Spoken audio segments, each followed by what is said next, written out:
പ്രിയപ്പെട്ടവരെ, ഡൽഹിയിലിരുന്ന് നമ്മൾ കേരളത്തെക്കുറിച്ചിട്ട് ബേജാറാകുമ്പോൾ നമ്മൾ ശാസ്ത്രജ്ഞർ പറയാറുള്ള ഒരു ഉപമയാണ് ഓർമ്മ വരെ. നമ്മൾ സാധാരണ പറയും, ഒരു ഗ്ലാസിൻ്റെ ഉള്ളിൽ ഒരു ഉറുമ്പ് വീണിട്ടുണ്ടെങ്കിൽ ആ ഉറുമ്പിന് അത് ഒരിക്കലും ഗ്ലാസ്സാണെന്ന് മനസ്സിലാവില്ല. അത് ഗ്ലാസ്സാണെന്ന് മനസ്സിലാവണമെങ്കിൽ ആദ്യം പുറത്ത് വരണം. കുറച്ച് മാറി നിന്നിട്ട് നോക്കുമ്പോൾ മാത്രമേ അത് ഗ്ലാസ്സാണ് എന്ന് മനസ്സിലാവുക. ഒരു പക്ഷേ ഇവിടെ ഇരിക്കുന്ന എല്ലാവർക്കും കേരളത്തെ പുറത്തു നിന്നിട്ട് കേരളത്തെ കാണുന്ന സമയത്ത് ഉണ്ടാകുന്നൊരു വ്യക്തത ഉണ്ടാവും എന്നാണ് ഞാൻ പ്രതീക്ഷിക്കുന്നത്. അത് കേരളത്തിനകത്ത് മാത്രം ജീവിച്ചു പോകുന്ന സമയത്ത് ഉണ്ടാകുന്നൊരു വ്യക്തതയല്ല. അത് കേരളത്തിൽ നിന്ന് പുറത്ത് വന്നിട്ട് കേരളത്തേക്ക് നോക്കുമ്പോൾ കിട്ടുന്ന ഒരു ക്ലാരിറ്റി ഉണ്ട്. ആ ക്ലാരിറ്റി നിങ്ങളൊക്കെ എല്ലാവർക്കും ഉണ്ട് എന്നുള്ള പ്രതീക്ഷയിലാണ് ഞാൻ സംസാരിക്കുന്നത്. രണ്ട് കാര്യങ്ങളാണ് പ്രധാനമായിട്ടും. എന്താണ് ഈ പ്രോഗ്രാമിൻ്റെ ടൈറ്റിൽ കൊടുത്ത സമയത്ത് ആളുകൾ പലരും സോഷ്യൽ മീഡിയയിലൊക്കെ ചോദിച്ചു, എന്താണ് ദിനാവസ്ഥ? അതിന് ഏറ്റവും നല്ല ഉദാഹരണം പറയാൻ പറ്റുക, ഇപ്പോൾ ശബരിമല സീസൺ തുടങ്ങുകയാണ് നാട്ടിൽ. എല്ലാവരും ശബരിമലക്കുള്ള തയ്യാറെടുപ്പാണ്.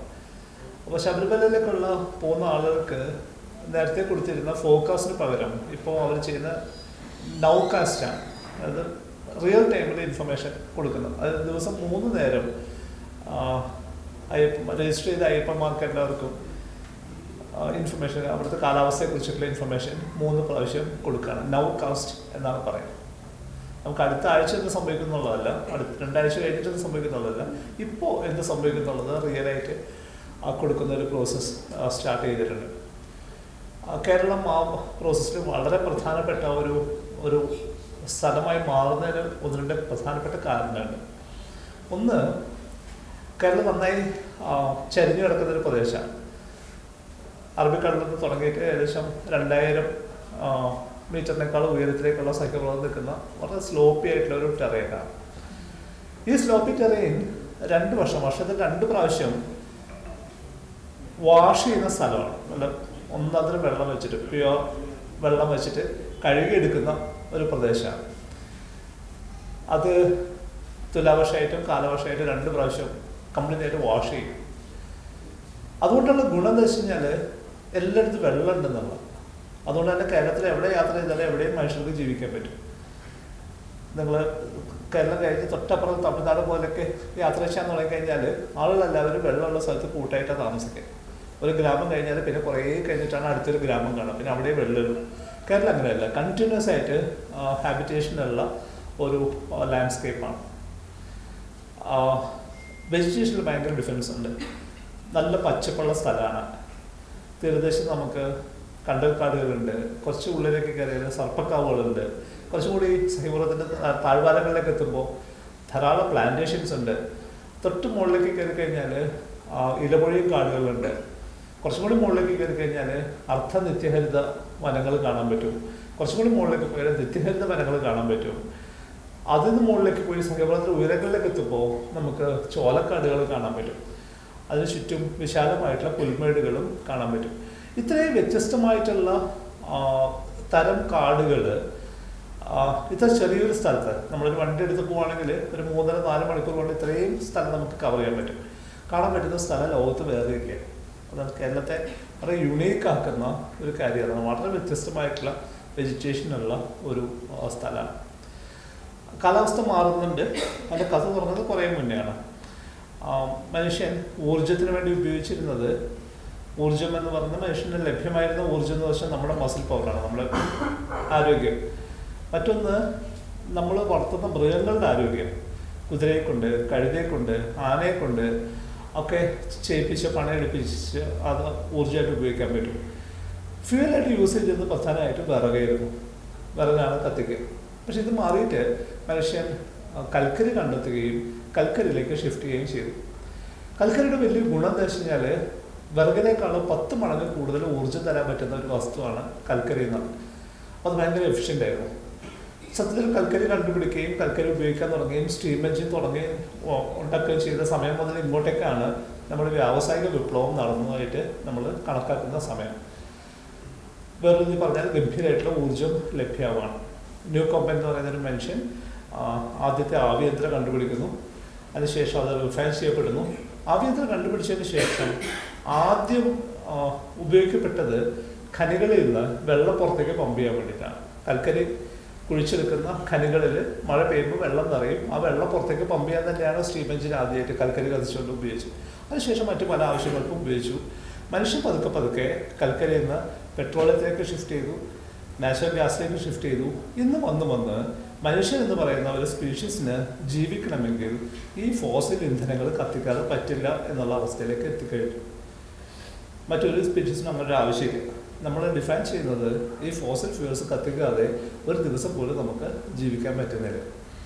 ഫോസിൽ ഫ്യൂൽസ് കത്തിക്കുമ്പോഴുള്ള പ്രശ്നം എന്താ വെച്ച് കഴിഞ്ഞാൽ അതിന് വരുന്ന വാതകങ്ങൾ മുകളിലേക്ക് പോവുകയും അന്തരീക്ഷത്തിലേക്ക് പോവുകയും ചെയ്യുന്ന ഭൂമിയുടെ ചുറ്റുമുള്ള വളരെ ലോലമായിട്ടുള്ള ഹരിതഗ്രഹ വാതകങ്ങളുടെ ഒരു ചെറിയ പാടയുണ്ട്. ഇത് വളരെ ഇമ്പോർട്ടൻ്റ് ആയിട്ടുള്ള ഒരു ലെയറാണ്. ആ ലെയറിൻ്റെ പ്രത്യേകത എന്താ വെച്ച് കഴിഞ്ഞാൽ സൂര്യനിൽ നിന്ന് വരുന്ന ചൂടിനെ അത് അകത്തേക്ക് കടത്തിവിടും. പക്ഷെ ഭൂമിയിൽ തട്ടി പ്രതിഫലിക്കുന്ന ചൂടിനെ അത് തടഞ്ഞു നിർത്തുകയും വീണ്ടും ഭൂമിയിലേക്ക് അയക്കുകയും ചെയ്യും. അതിൻ്റെ കാരണം എന്താ വെച്ച് കഴിഞ്ഞാൽ സൂര്യനിൽ നിന്ന് വരുന്ന രശ്മികൾ വളരെ ഷോർട്ട് വേവ് ലെങ്താണ്. വളരെ ഷോർട്ടായിട്ടുള്ള വേവ് ലെങ്ത്തിലൂടെ വരുമ്പോൾ അവർക്ക് ഈ ലെയർ ക്രോസ് ചെയ്ത് വരാൻ പറ്റും. ഭൂമിയിൽ തട്ടി പ്രതിഫലിക്കുമ്പോൾ ഇവരുടെ വേവ് ലെങ്ത്ത് മാറും. അത് കുറേ കൂടി ഇങ്ങനെ പോകുന്ന വേവായിട്ട് മാറും. അത് മുകളിലേക്ക് പോകുമ്പോൾ ഈ ലെയർ അതിനെ തടഞ്ഞു നിർത്തി ഭൂമിയിലേക്ക് തന്നെ അത് അയക്കുകയും ചെയ്യും. അപ്പോൾ നമ്മൾ ഈ ഫോസിൽ ഫ്യൂൽസ് കത്തിക്കുമ്പോൾ സംഭവിക്കുന്ന കാര്യം ആ വാതകങ്ങളെല്ലാം പോയിട്ട് ഈ ഗ്രീൻ ഹൗസ് ഗ്യാസ് ലെയറിൻ്റെ കട്ടി പതുക്കെ കൂടാൻ തുടങ്ങിയിട്ടുണ്ട്. നല്ല തണുപ്പുള്ളൊരു രാത്രിയിൽ നമ്മൾ ഒരു പതുപ്പൊക്കെ വയ്ക്കുന്നു, നമ്മൾ സുഖമായിട്ട് ഉറങ്ങുന്നു. ആ ഒരു പതുപ്പിന് വരെ 2 പതുപ്പാകുമ്പോൾ എന്താ സംഭവിക്കുക? 2 പതുപ്പിന് വരെ 3 പതുപ്പാകുമ്പോഴോ പുറത്ത് തണുപ്പാണെങ്കിൽ പോലും നമുക്ക് ചൂടെടുക്കാൻ തുടങ്ങിയിട്ടുണ്ട്. അതേപോലെ ഭൂമിക്ക് പതുക്കെ ചൂടെടുക്കാൻ തുടങ്ങിയിട്ടുണ്ട്. 170 വർഷം കൊണ്ട് ഭൂമിയുടെ ചൂട് 1 ഡിഗ്രി വർദ്ധിച്ചിട്ടുണ്ട്. ഈ 1 ഡിഗ്രി ചൂട് കൂടിയതുകൊണ്ട് ഇപ്പം എന്താ കുഴപ്പം എന്ന് നമുക്ക് തോന്നാം. പക്ഷേ അതുണ്ടാക്കുന്ന ഇമ്പാക്റ്റ് ഭീകരമാണ്.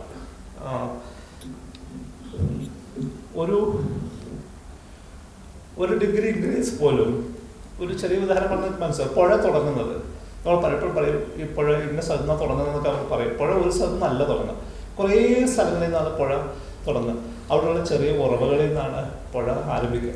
ആ ഉറവകളിൽ വെള്ളം വരുന്നത് ചെറിയ തുള്ളികളായിട്ടാണ്, ചെറിയ തുള്ളികളായിട്ട് ചേർന്ന് അങ്ങനെ പല ഉറവകളിൽ നിന്നത് ഒരുമിച്ച് ചേർന്ന് ഒഴുകാൻ തുടങ്ങിയിട്ടൊക്കെയാണ് പുഴ ഉണ്ടാവുന്നത്. എവിടെയെങ്കിലും കൂടുമ്പോൾ സംഭവിക്കുന്നത് വെച്ചാൽ അങ്ങനെ വരുന്ന ചെറിയ ജലം അവിടെ തന്നെ ബാഷ്പീകരിക്കപ്പെട്ട് പോകുന്നുണ്ടാവും. ഒഴുകാനുണ്ടാവില്ല. പുഴയിലേക്കുള്ള വാട്ടർ ഫ്ലോ ഭയങ്കരമായിട്ട് കുറയുന്നുണ്ട്. അപ്പോൾ കഴിഞ്ഞ 170 വർഷത്തിനിടയ്ക്ക് വന്നിട്ടുള്ള ഈ മാറ്റം കേരളത്തിൽ ആദ്യം നമ്മൾ കാണുന്നത് ഒരു ഫസ്റ്റ് സിഗ്നേച്ചർ, കേരളത്തിൽ കാലാവസ്ഥ മാറുന്നുണ്ടെന്നുള്ള ഫസ്റ്റ് സിഗ്നേച്ചർ വന്നത് സത്യത്തിൽ നമ്മൾ അറിഞ്ഞേയില്ല.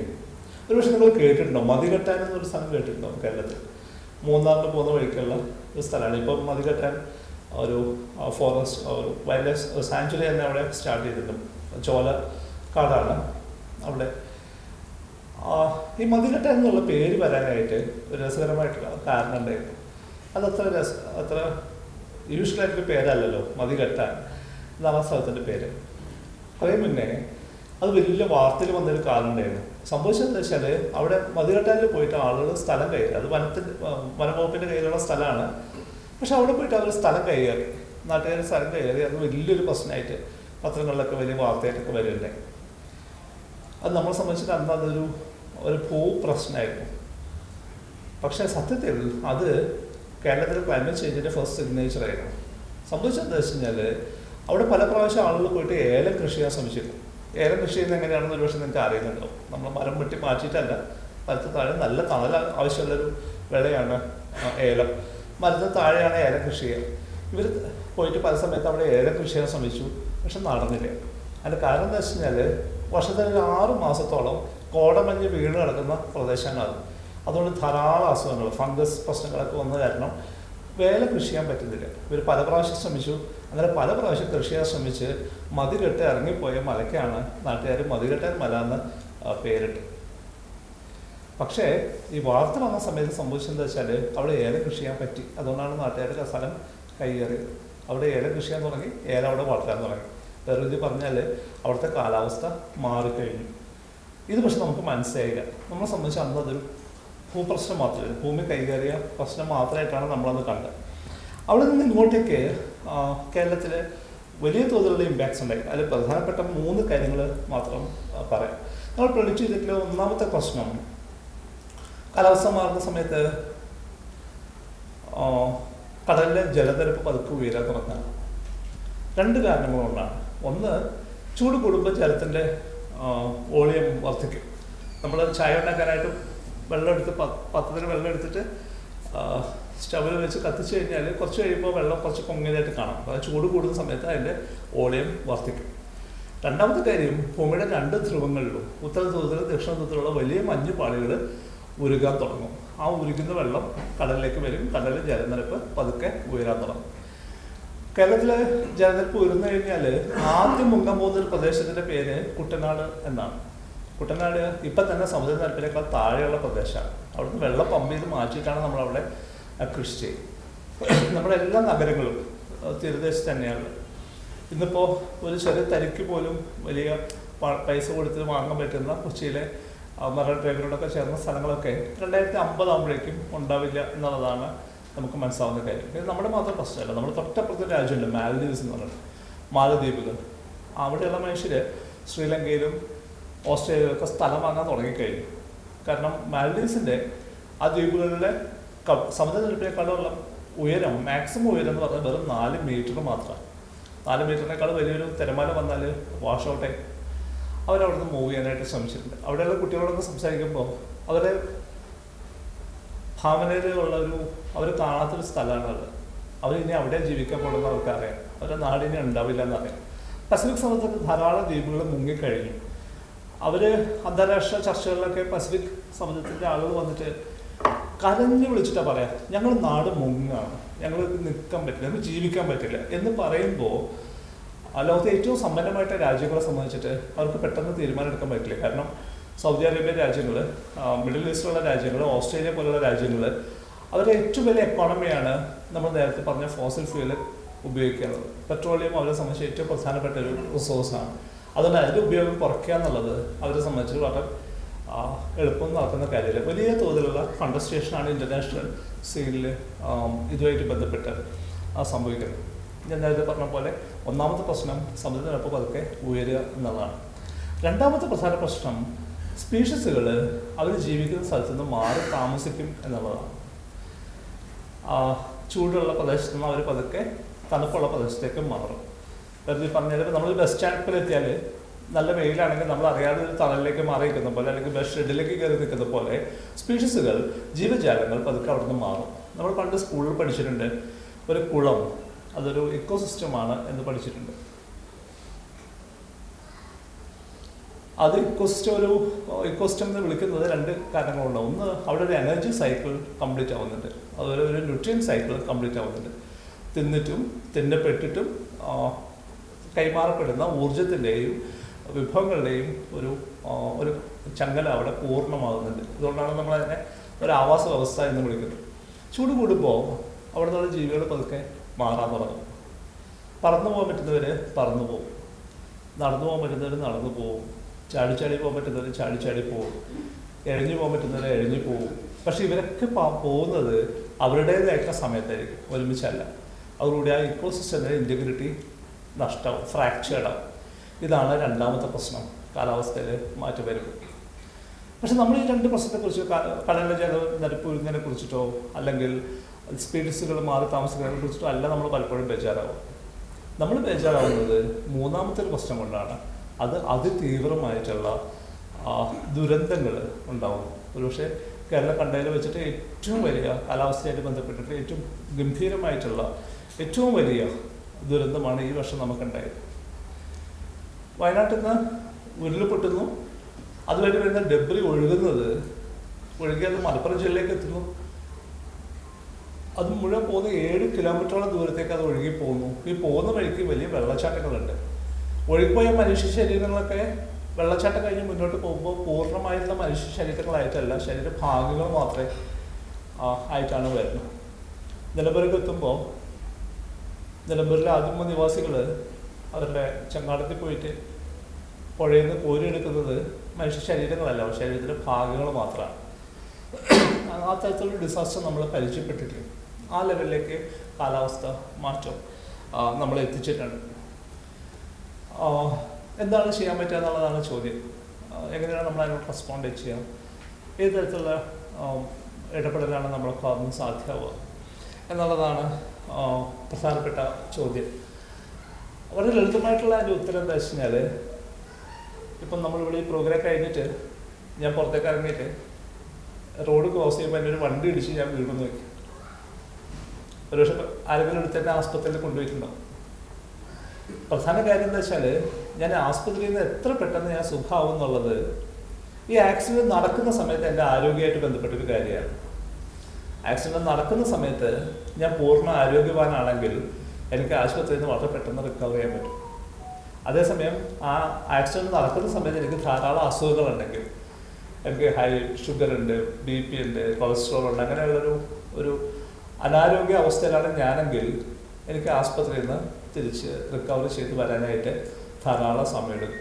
ഇതേ കാര്യം തന്നെയാണ് ക്ലൈമറ്റ് ചേഞ്ചുമായിട്ട് ബന്ധപ്പെട്ട് കേരളത്തിന് സംഭവിക്കാൻ പോകുന്നത്. ആക്സിഡൻസ് ആണ് സംഭവിക്കാൻ പോകുന്നത്. മഴയുടെ സ്വഭാവം മാറി ആ തരത്തിൽ വലിയ ഇമ്പാക്റ്റ് ഉണ്ടാകുന്ന സമയത്ത് നമുക്ക് റിക്കവർ ചെയ്യണമെന്നുണ്ടെങ്കിൽ നമ്മുടെ തനത് ആവാസ വ്യവസ്ഥകളെ അതിൻ്റെ ഏറ്റവും നല്ല ആരോഗ്യത്തിൽ നിലനിർത്താനായിട്ട് നമുക്ക് സാധ്യമാകണം. അതിൻ്റെ ആരോഗ്യം നഷ്ടപ്പെട്ടാൽ നമുക്ക് റിക്കവർ ചെയ്യാനായിട്ട് എളുപ്പമാവില്ല. അതുകൊണ്ട് ആഗോള താപനത്തോടുള്ള കാലാവസ്ഥ വ്യതിയാനത്തോടുള്ള നമ്മുടെ റെസ്പോൺസ് എന്ന് പറയുന്നത് നമ്മുടെ ബേസിക്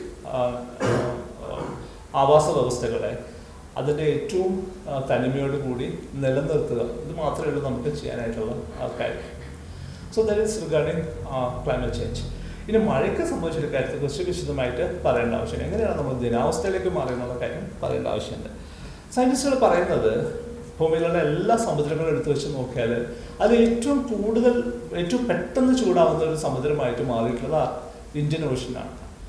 പസഫിക് ഓഷ്യനുമായിട്ട് ബന്ധപ്പെട്ടു അറ്റ്ലാന്റിക്കുമായിട്ട് നമുക്ക് കമ്പയർ ചെയ്യുന്ന സമയത്ത് ഏറ്റവും ഫാസ്റ്റായിട്ട് ചൂട് കൂടുന്ന ഒരു കടലാണ് ഇന്ത്യൻ മഹാസമുദ്രം. അതിൻ്റെ കാരണം ഇന്ത്യൻ മഹാസമുദ്രത്തിൻ്റെ നടുക്കുകൂടെ നമ്മുടെ ഭൂമധ്യരേഖ കടന്നു പോകുന്നുണ്ട്. ഏറ്റവും കൂടുതൽ ചൂട് കിട്ടുന്ന ഭൂമധ്യരേഖ പ്രദേശം ാണ് ഇന്ത്യൻ മഹാസമുദ്രം നിലനിൽക്കുന്നത്. ചൂട് ഭയങ്കര കൂടുതലാണ്. അതുകൊണ്ട് തന്നെ അറബിക്കടലിൽ വെള്ളം ചൂട് പിടിച്ചു. സീ സർഫസ് ടെമ്പറേച്ചർ എന്ന് ശാസ്ത്രജ്ഞർ വിളിക്കുന്ന സമുദ്ര ഉപരിതലത്തിലുള്ള താപനിലയാണ് വലിയ തോതിലുള്ള വിൻഡ് മൂവ്മെൻറ്റ്സിനെ ഡിസൈഡ് ചെയ്യുന്നത്. അത് വളരെ പതുക്കെ കൂടുകയാണ്. കഴിഞ്ഞൊരു 20 വർഷത്തെ ചരിത്രം എടുത്താൽ അറബിക്കടലിൽ വരുന്ന വലിയ കാറ്റുകൾ, ചുഴലിക്കാറ്റായാലും കൊടുങ്കാറ്റായാലും അവരുടെ എണ്ണത്തിൽ 52% വർധനവ് ഉണ്ടായിട്ടുണ്ട്. Sea is getting heated up.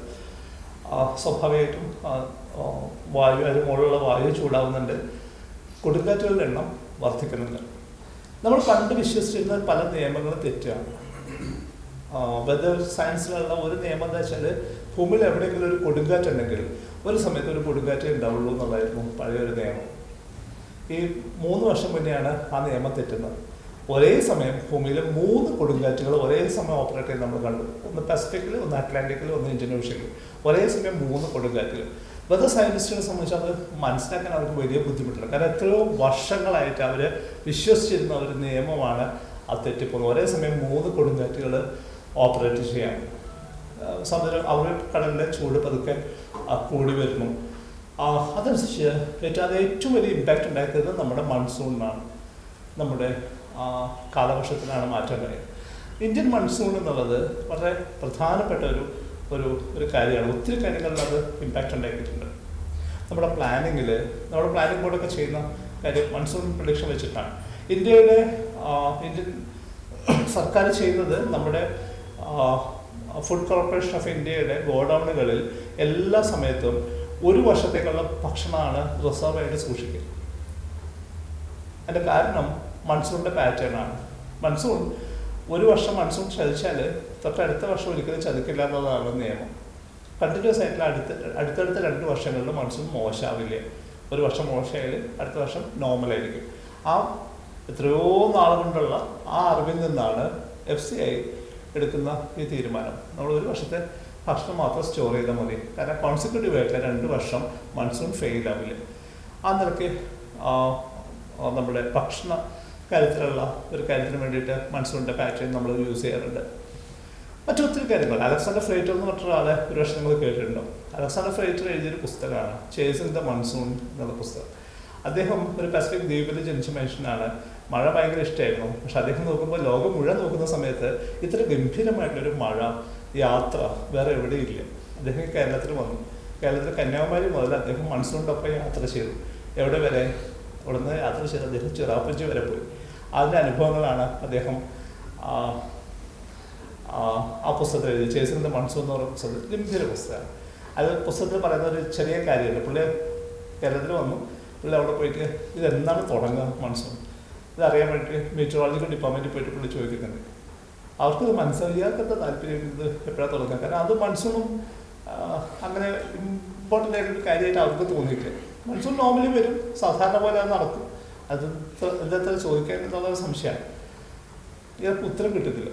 IMD പറയുന്നില്ല എന്താണ് മൺസൂൺ തുടങ്ങുക എന്നുള്ളത്. അപ്പോൾ മൺസൂൺ എന്ന് തുടങ്ങും എന്നുള്ളത് ഒരു അനിശ്ചിതത്വം നിൽക്കുന്നൊരു കാലം ഉണ്ടായിരുന്നു. ഒരു പക്ഷേ നിങ്ങൾ കുറച്ച് പേരൊക്കെ കേട്ടിട്ടുണ്ടാവും പണ്ടൊക്കെയുള്ള വെതർ പ്രിഡിക്ഷൻ. മഴ പെയ്യാനും പെയ്യാതിരിക്കാനും സാധ്യതയുണ്ട് എന്ന് പറയും. സത്യത്തിൽ സയൻസിൻ്റെ പക്ഷം നോക്കുമ്പോൾ ഏറ്റവും പെർഫെക്റ്റ് ആയിട്ടുള്ള സ്റ്റേറ്റ്മെൻ്റ് ആണ് അത്. ഒരിക്കലും തെറ്റാത്തൊരു സ്റ്റേറ്റ്മെൻ്റാണ്. ആ സ്റ്റേറ്റ്മെൻറ്റ് ഒരിക്കലും തെറ്റാൻ സാധ്യതയില്ല. കാരണം മഴ പെയ്യാൻ സാധ്യത പെയ്യാതിരിക്കാൻ സാധ്യത എന്ന് പറയുന്ന സ്റ്റേറ്റ്മെൻറ്റ് ഒരിക്കലും സ്റ്റാറ്റിസ്റ്റിക്കലി പെർഫെക്റ്റ് ആയിട്ടുള്ള ഒരു സ്റ്റേറ്റ്മെൻറ്റാണ്. പക്ഷെ അതുകൊണ്ട് കാര്യമില്ലല്ലോ. നമുക്ക് കുറച്ചുകൂടി കൃത്യമായിട്ട് കാര്യങ്ങൾ പറയേണ്ട ആവശ്യമില്ലല്ലോ. പ്രഡിക്ഷൻ സിസ്റ്റം നന്നായി വർദ്ധിച്ചിട്ടുണ്ട്. കാലാവസ്ഥ പ്രവചിക്കാനായിട്ട് ആവശ്യമായ കമ്പ്യൂട്ടറുകളുടെ ശേഷി 10 മടങ്ങ് വർദ്ധിച്ചിട്ടുണ്ട്. അവർ യൂസ് ചെയ്യുന്ന ആദ്യകാലത്തൊക്കെ യൂസ് ചെയ്യുന്ന 8 പാരാമീറ്റർ എന്ന് അവരിപ്പോൾ 19-20 പാരാമീറ്റേഴ്സൊക്കെ യൂസ് ചെയ്തിട്ട് മഴ പ്രൊഡിക്റ്റ് ചെയ്യാനായിട്ട് തുടങ്ങിയിട്ടുണ്ട്. പക്ഷെ പ്രശ്നം എന്താ വെച്ച് കഴിഞ്ഞാൽ ഇത് ഇപ്പോഴും നമുക്ക് കൃത്യമായിട്ട് പ്രവചിക്കാൻ പറ്റുന്നില്ല എന്നുള്ളതാണ്. പണ്ടൊക്കെ ഞാനൊക്കെ സ്കൂളിൽ പഠിക്കുന്ന സമയത്ത് 2 മാസം വെക്കേഷൻ കഴിഞ്ഞാൽ ഏപ്രിൽ മെയ് 2 മാസം വെക്കേഷൻ കഴിഞ്ഞ് സ്കൂൾ തുറക്കുന്ന ജൂൺ 1 മഴയാണ്. അവിടെ നനഞ്ഞിട്ടാണ് പോകുന്നത്. ഇപ്പം ജൂൺ 1 കാലവർഷം തുടങ്ങുന്നില്ല. അപ്പം ഈ കഴിഞ്ഞ വർഷത്തെ സംബന്ധിച്ച് IMD പറഞ്ഞു 1 ആഴ്ച ഡിലേ ഉണ്ടാവുമെന്ന് പറയുന്നു. ഒരാഴ്ച കഴിയുന്നു, മഴ വരുന്നില്ല. അപ്പോൾ IMD പറയുന്നു ഒരാഴ്ച കൂടി ഡിലേ ഉണ്ടാവുമെന്ന് പറയുന്നു. നമ്മൾ വെയിറ്റ് ചെയ്യുന്ന സമയത്ത് എപ്പോഴും ഒരു സമയത്ത് മഴ അങ്ങ് തുടങ്ങും. അത് മാത്രമല്ല പ്രശ്നം, തുടങ്ങുന്ന സമയം മാത്രമല്ല. സത്യത്തിൽ കേരളത്തെ സംബന്ധിച്ചിട്ട് 3 വ്യത്യസ്ത മഴകളാണ്.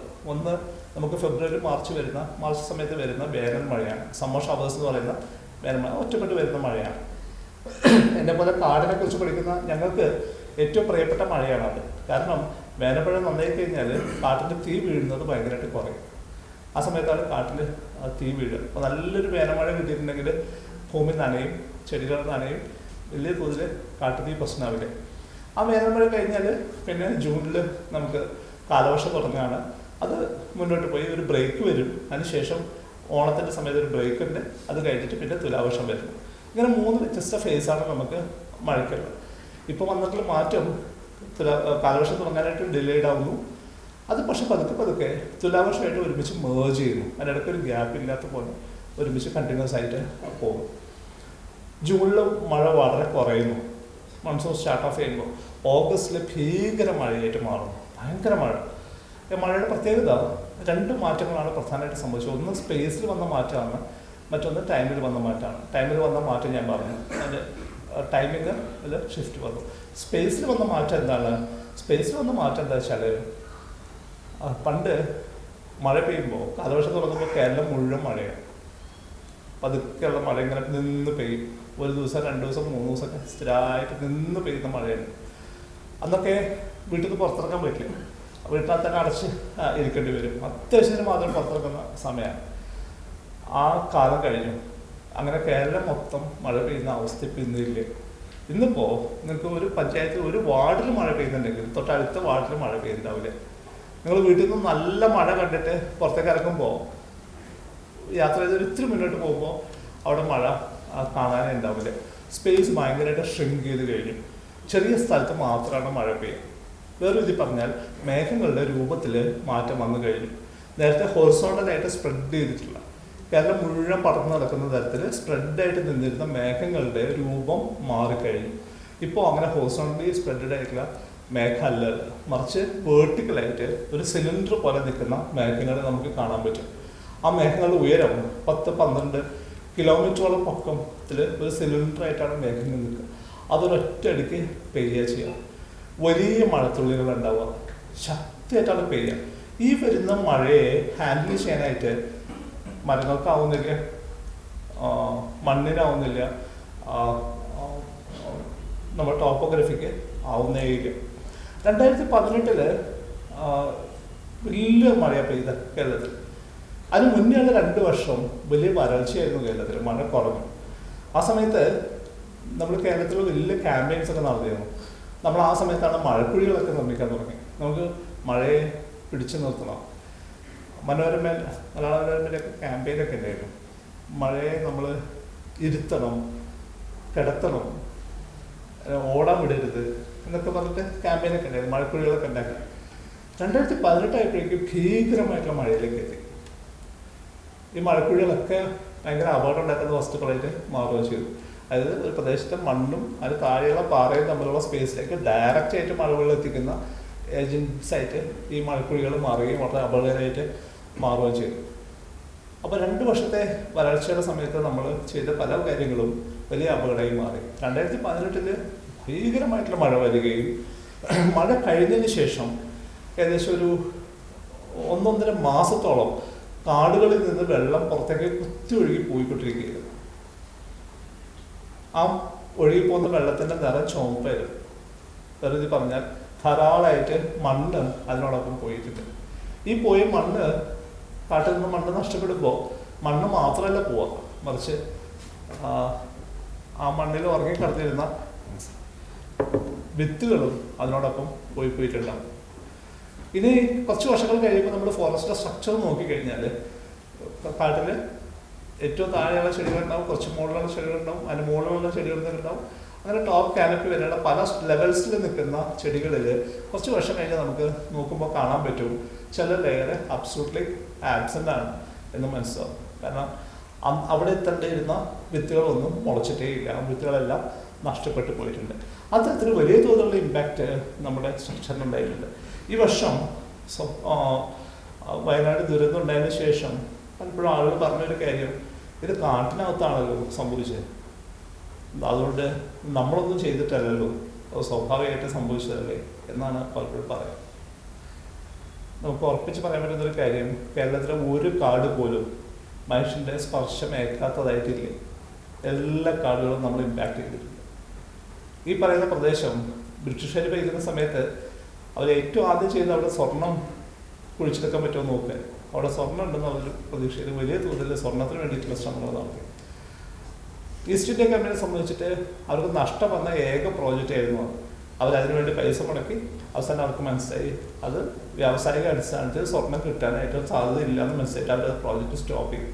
അതിനുശേഷമാണ് അവിടെ ചായത്തോട്ടങ്ങൾ വരുന്നത്, കാപ്പിത്തോട്ടങ്ങൾ വരുന്നത്, വലിയ പ്രദേശങ്ങൾ തോട്ടങ്ങളായിട്ട് മാറി. അതിന് മുന്നേ തന്നെ തേക്ക് പോലുള്ള മരങ്ങൾ മുറിച്ച് കൊണ്ടുപോയി കഴിഞ്ഞിരുന്നു. നിങ്ങൾക്ക് പെരിയാർ ടൈഗർ റിസർവിനെ കുറിച്ച് നിങ്ങൾ കേട്ടിട്ടുണ്ടോ? തേക്കടിയിലുള്ള പെരിയാർ ടൈഗർ റിസർവ് നിങ്ങൾക്ക് പരിചയമുണ്ടാവും. പെരിയാർ ടൈഗർ റിസർവിൻ്റെ ഏറ്റവും മുകളിൽ പോയി കഴിഞ്ഞാൽ ഇപ്പോഴും നിങ്ങൾക്ക് വാരി കുഴികൾ കാണാം. ആനയെ പിടിക്കാൻ വേണ്ടി കുഴിച്ച കുഴികൾ ഇപ്പോഴും കാണാം. ആദ്യകാലത്ത് അത് കണ്ടുപിടിച്ച സമയത്ത് അതിനകത്ത് ആനകളുടെ അസ്ഥികൂടം ഉണ്ടായിരുന്നു. ആന വീണു, പക്ഷെ ആനയെ എടുത്തുകൊണ്ട് വരാനായിട്ട് ആരും ഉണ്ടായിരുന്നില്ലേ. അപ്പോൾ അതുകൊണ്ട് സൈലന്റ് വാലി, കേരളത്തിലെ ഏറ്റവും ഗംഭീരമായിട്ടുള്ള കാടെന്ന് പറയുന്ന സൈലന്റ് വാലി പോലും സെലക്ഷൻ ഫെല്ലിങ് നടന്ന സ്ഥലമാണ്. അവിടുന്ന് ഒരു ഹെക്ടറിൽ നിന്ന് 7-8 മരങ്ങൾ വീതം നമ്മൾ മുറിച്ചെടുത്തിട്ടുണ്ട്. കേരളത്തിൽ ഒരു കാട് പോലും നമ്മുടെ സ്പർശേക്കാത്തതായിട്ടില്ല. പ്രിസ്റ്റൈൻ ഫോറസ്റ്റ് എന്ന് പറയുന്ന സംഭവം കേരളത്തിൽ എവിടെയും ഇല്ല. സംഭവിക്കുന്നത് എന്താണ്? 2 വർഷം മുന്നേ വന്ന വലിയ ഉരുൾപൊട്ടലുണ്ടായ സ്ഥലം റബ്ബർ തോട്ടമായിരുന്നു.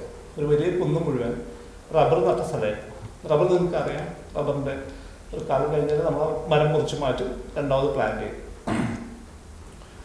ഈ മുറിച്ച് മാറ്റി കഴിയുമ്പോൾ മണ്ണിന് മുകളിലുള്ള ഭാഗം മാത്രം നമ്മൾ മുറിച്ചെടുക്കുന്നത്, വേരുകൾ അവിടെ തന്നെ നിൽക്കുകയാണ്. ഈ വേര് പതുക്കെ ദ്രവിക്കും. ദ്രവിച്ചു കഴിയുമ്പോൾ അതെല്ലാം ഹോളോ സ്പേസായി മാറും. വേറെ പറഞ്ഞാൽ കുന്ന് നമ്മൾ കാണുന്നു, കുന്നായിട്ട് നമ്മൾ കാണണം, പക്ഷെ കുന്നിൻ്റെ ഉള്ളിൽ മുഴുവൻ താഴേക്ക് പോയ വേരുകൾ മുഴുവൻ ദ്രവിച്ചു പോയി അതെല്ലാം ഹോളോ ആയിട്ട് മാറിയിട്ടുണ്ടാവും. മഴ പെയ്യുമ്പോൾ അതിനകത്തൂടെ മണ്ണൊഴുകി താഴേക്ക് പോയിക്കൊണ്ടേയിരിക്കും. അതിതീവ്രമായിട്ടുള്ള മഴ വരുമ്പോൾ ഇതെല്ലാം കൂടി ഇടിഞ്ഞ് താഴേക്ക് പോവുകയും ചെയ്യും. ഇതാണ് നമ്മൾ നേരത്തെ കോഴിക്കോട് ജില്ലയിൽ കണ്ടത്.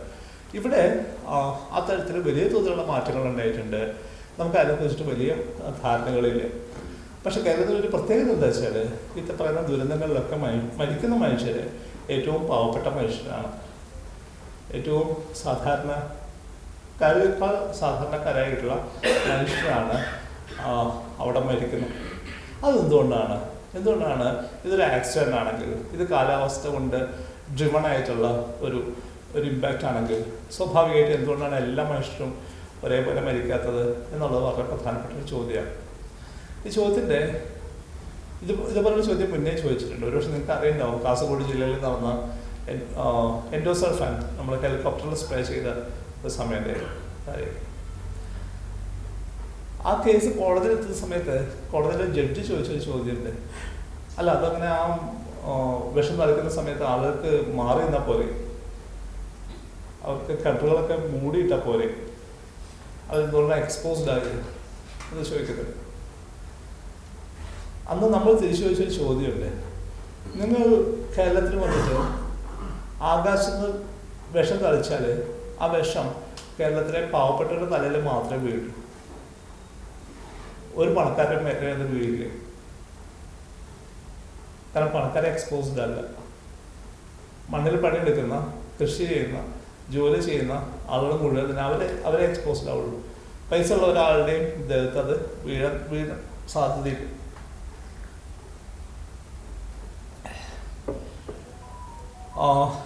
ഈ തരത്തിൽ എക്കണോമിക്കലി ഏറ്റവും സസെപ്റ്റബിൾ ആയിട്ടുള്ള മനുഷ്യരെ ആക്രമിക്കുന്ന ഒരു വലിയ ഭീഷണിയായിട്ട് കാലാവസ്ഥ വ്യതിയാനം മാറിക്കഴിഞ്ഞിട്ടുണ്ട്. കാരണം വലിയ തോതിലുള്ള ഷിഫ്റ്റിലേക്ക് പോകുന്നുണ്ട്. പ്രധാനപ്പെട്ട കുറേ ഡ്രൈവേഴ്സ് ഓപ്പറേറ്റ് ചെയ്യുന്നുണ്ട്. കേരളത്തിൽ സമതലത്തിൽ നിന്ന് മലമുകളിലേക്ക് നടന്നിട്ടുള്ള വലിയൊരു മൈഗ്രേഷനെ കുറിച്ച് നിങ്ങൾ കേട്ടിട്ടുണ്ടാവും. മലബാറിലേക്ക് തെക്കൻ ജില്ലകളിൽ നിന്ന് ധാരാളമായിട്ട് ആളുകൾ പോയിട്ട് ഇപ്പോൾ അതിഭീകരമായിട്ടുള്ള റിവേഴ്സ് മൈഗ്രേഷൻ നടന്നുകൊണ്ടിരിക്കുകയാണ്. അവിടെ നിന്നുള്ള ആളുകൾ മല ഇറങ്ങുകയാണ്. പുതിയ തലമുറയ്ക്ക് അവിടെ താമസിക്കാൻ താല്പര്യമില്ല. അവർ താഴേക്ക് വലിയ തോതിൽ മാറി പോയിക്കൊണ്ടിരിക്കുന്നുണ്ട്. ആ ഡൈനാമിക്സും പൂർണ്ണമായിട്ടും മാറി. ആദിമ നിവാസികൾ കാട്ടിൽ നിന്ന് പുറന്തള്ളപ്പെട്ടുകൊണ്ടിരിക്കുകയാണ്. ഒരുപക്ഷെ കാടിനെ ഏറ്റവും നന്നായിട്ട് അറിയാവുന്ന, കാടിൻ്റെ ഏറ്റവും ചെറിയ സ്പന്ദനം പോലും മനസ്സിലാക്കാൻ പറ്റുന്ന മനുഷ്യരെ അവരെ നമ്മൾ കാട്ടിൽ നിന്ന് പുറത്തേക്ക് ഇറക്കുക.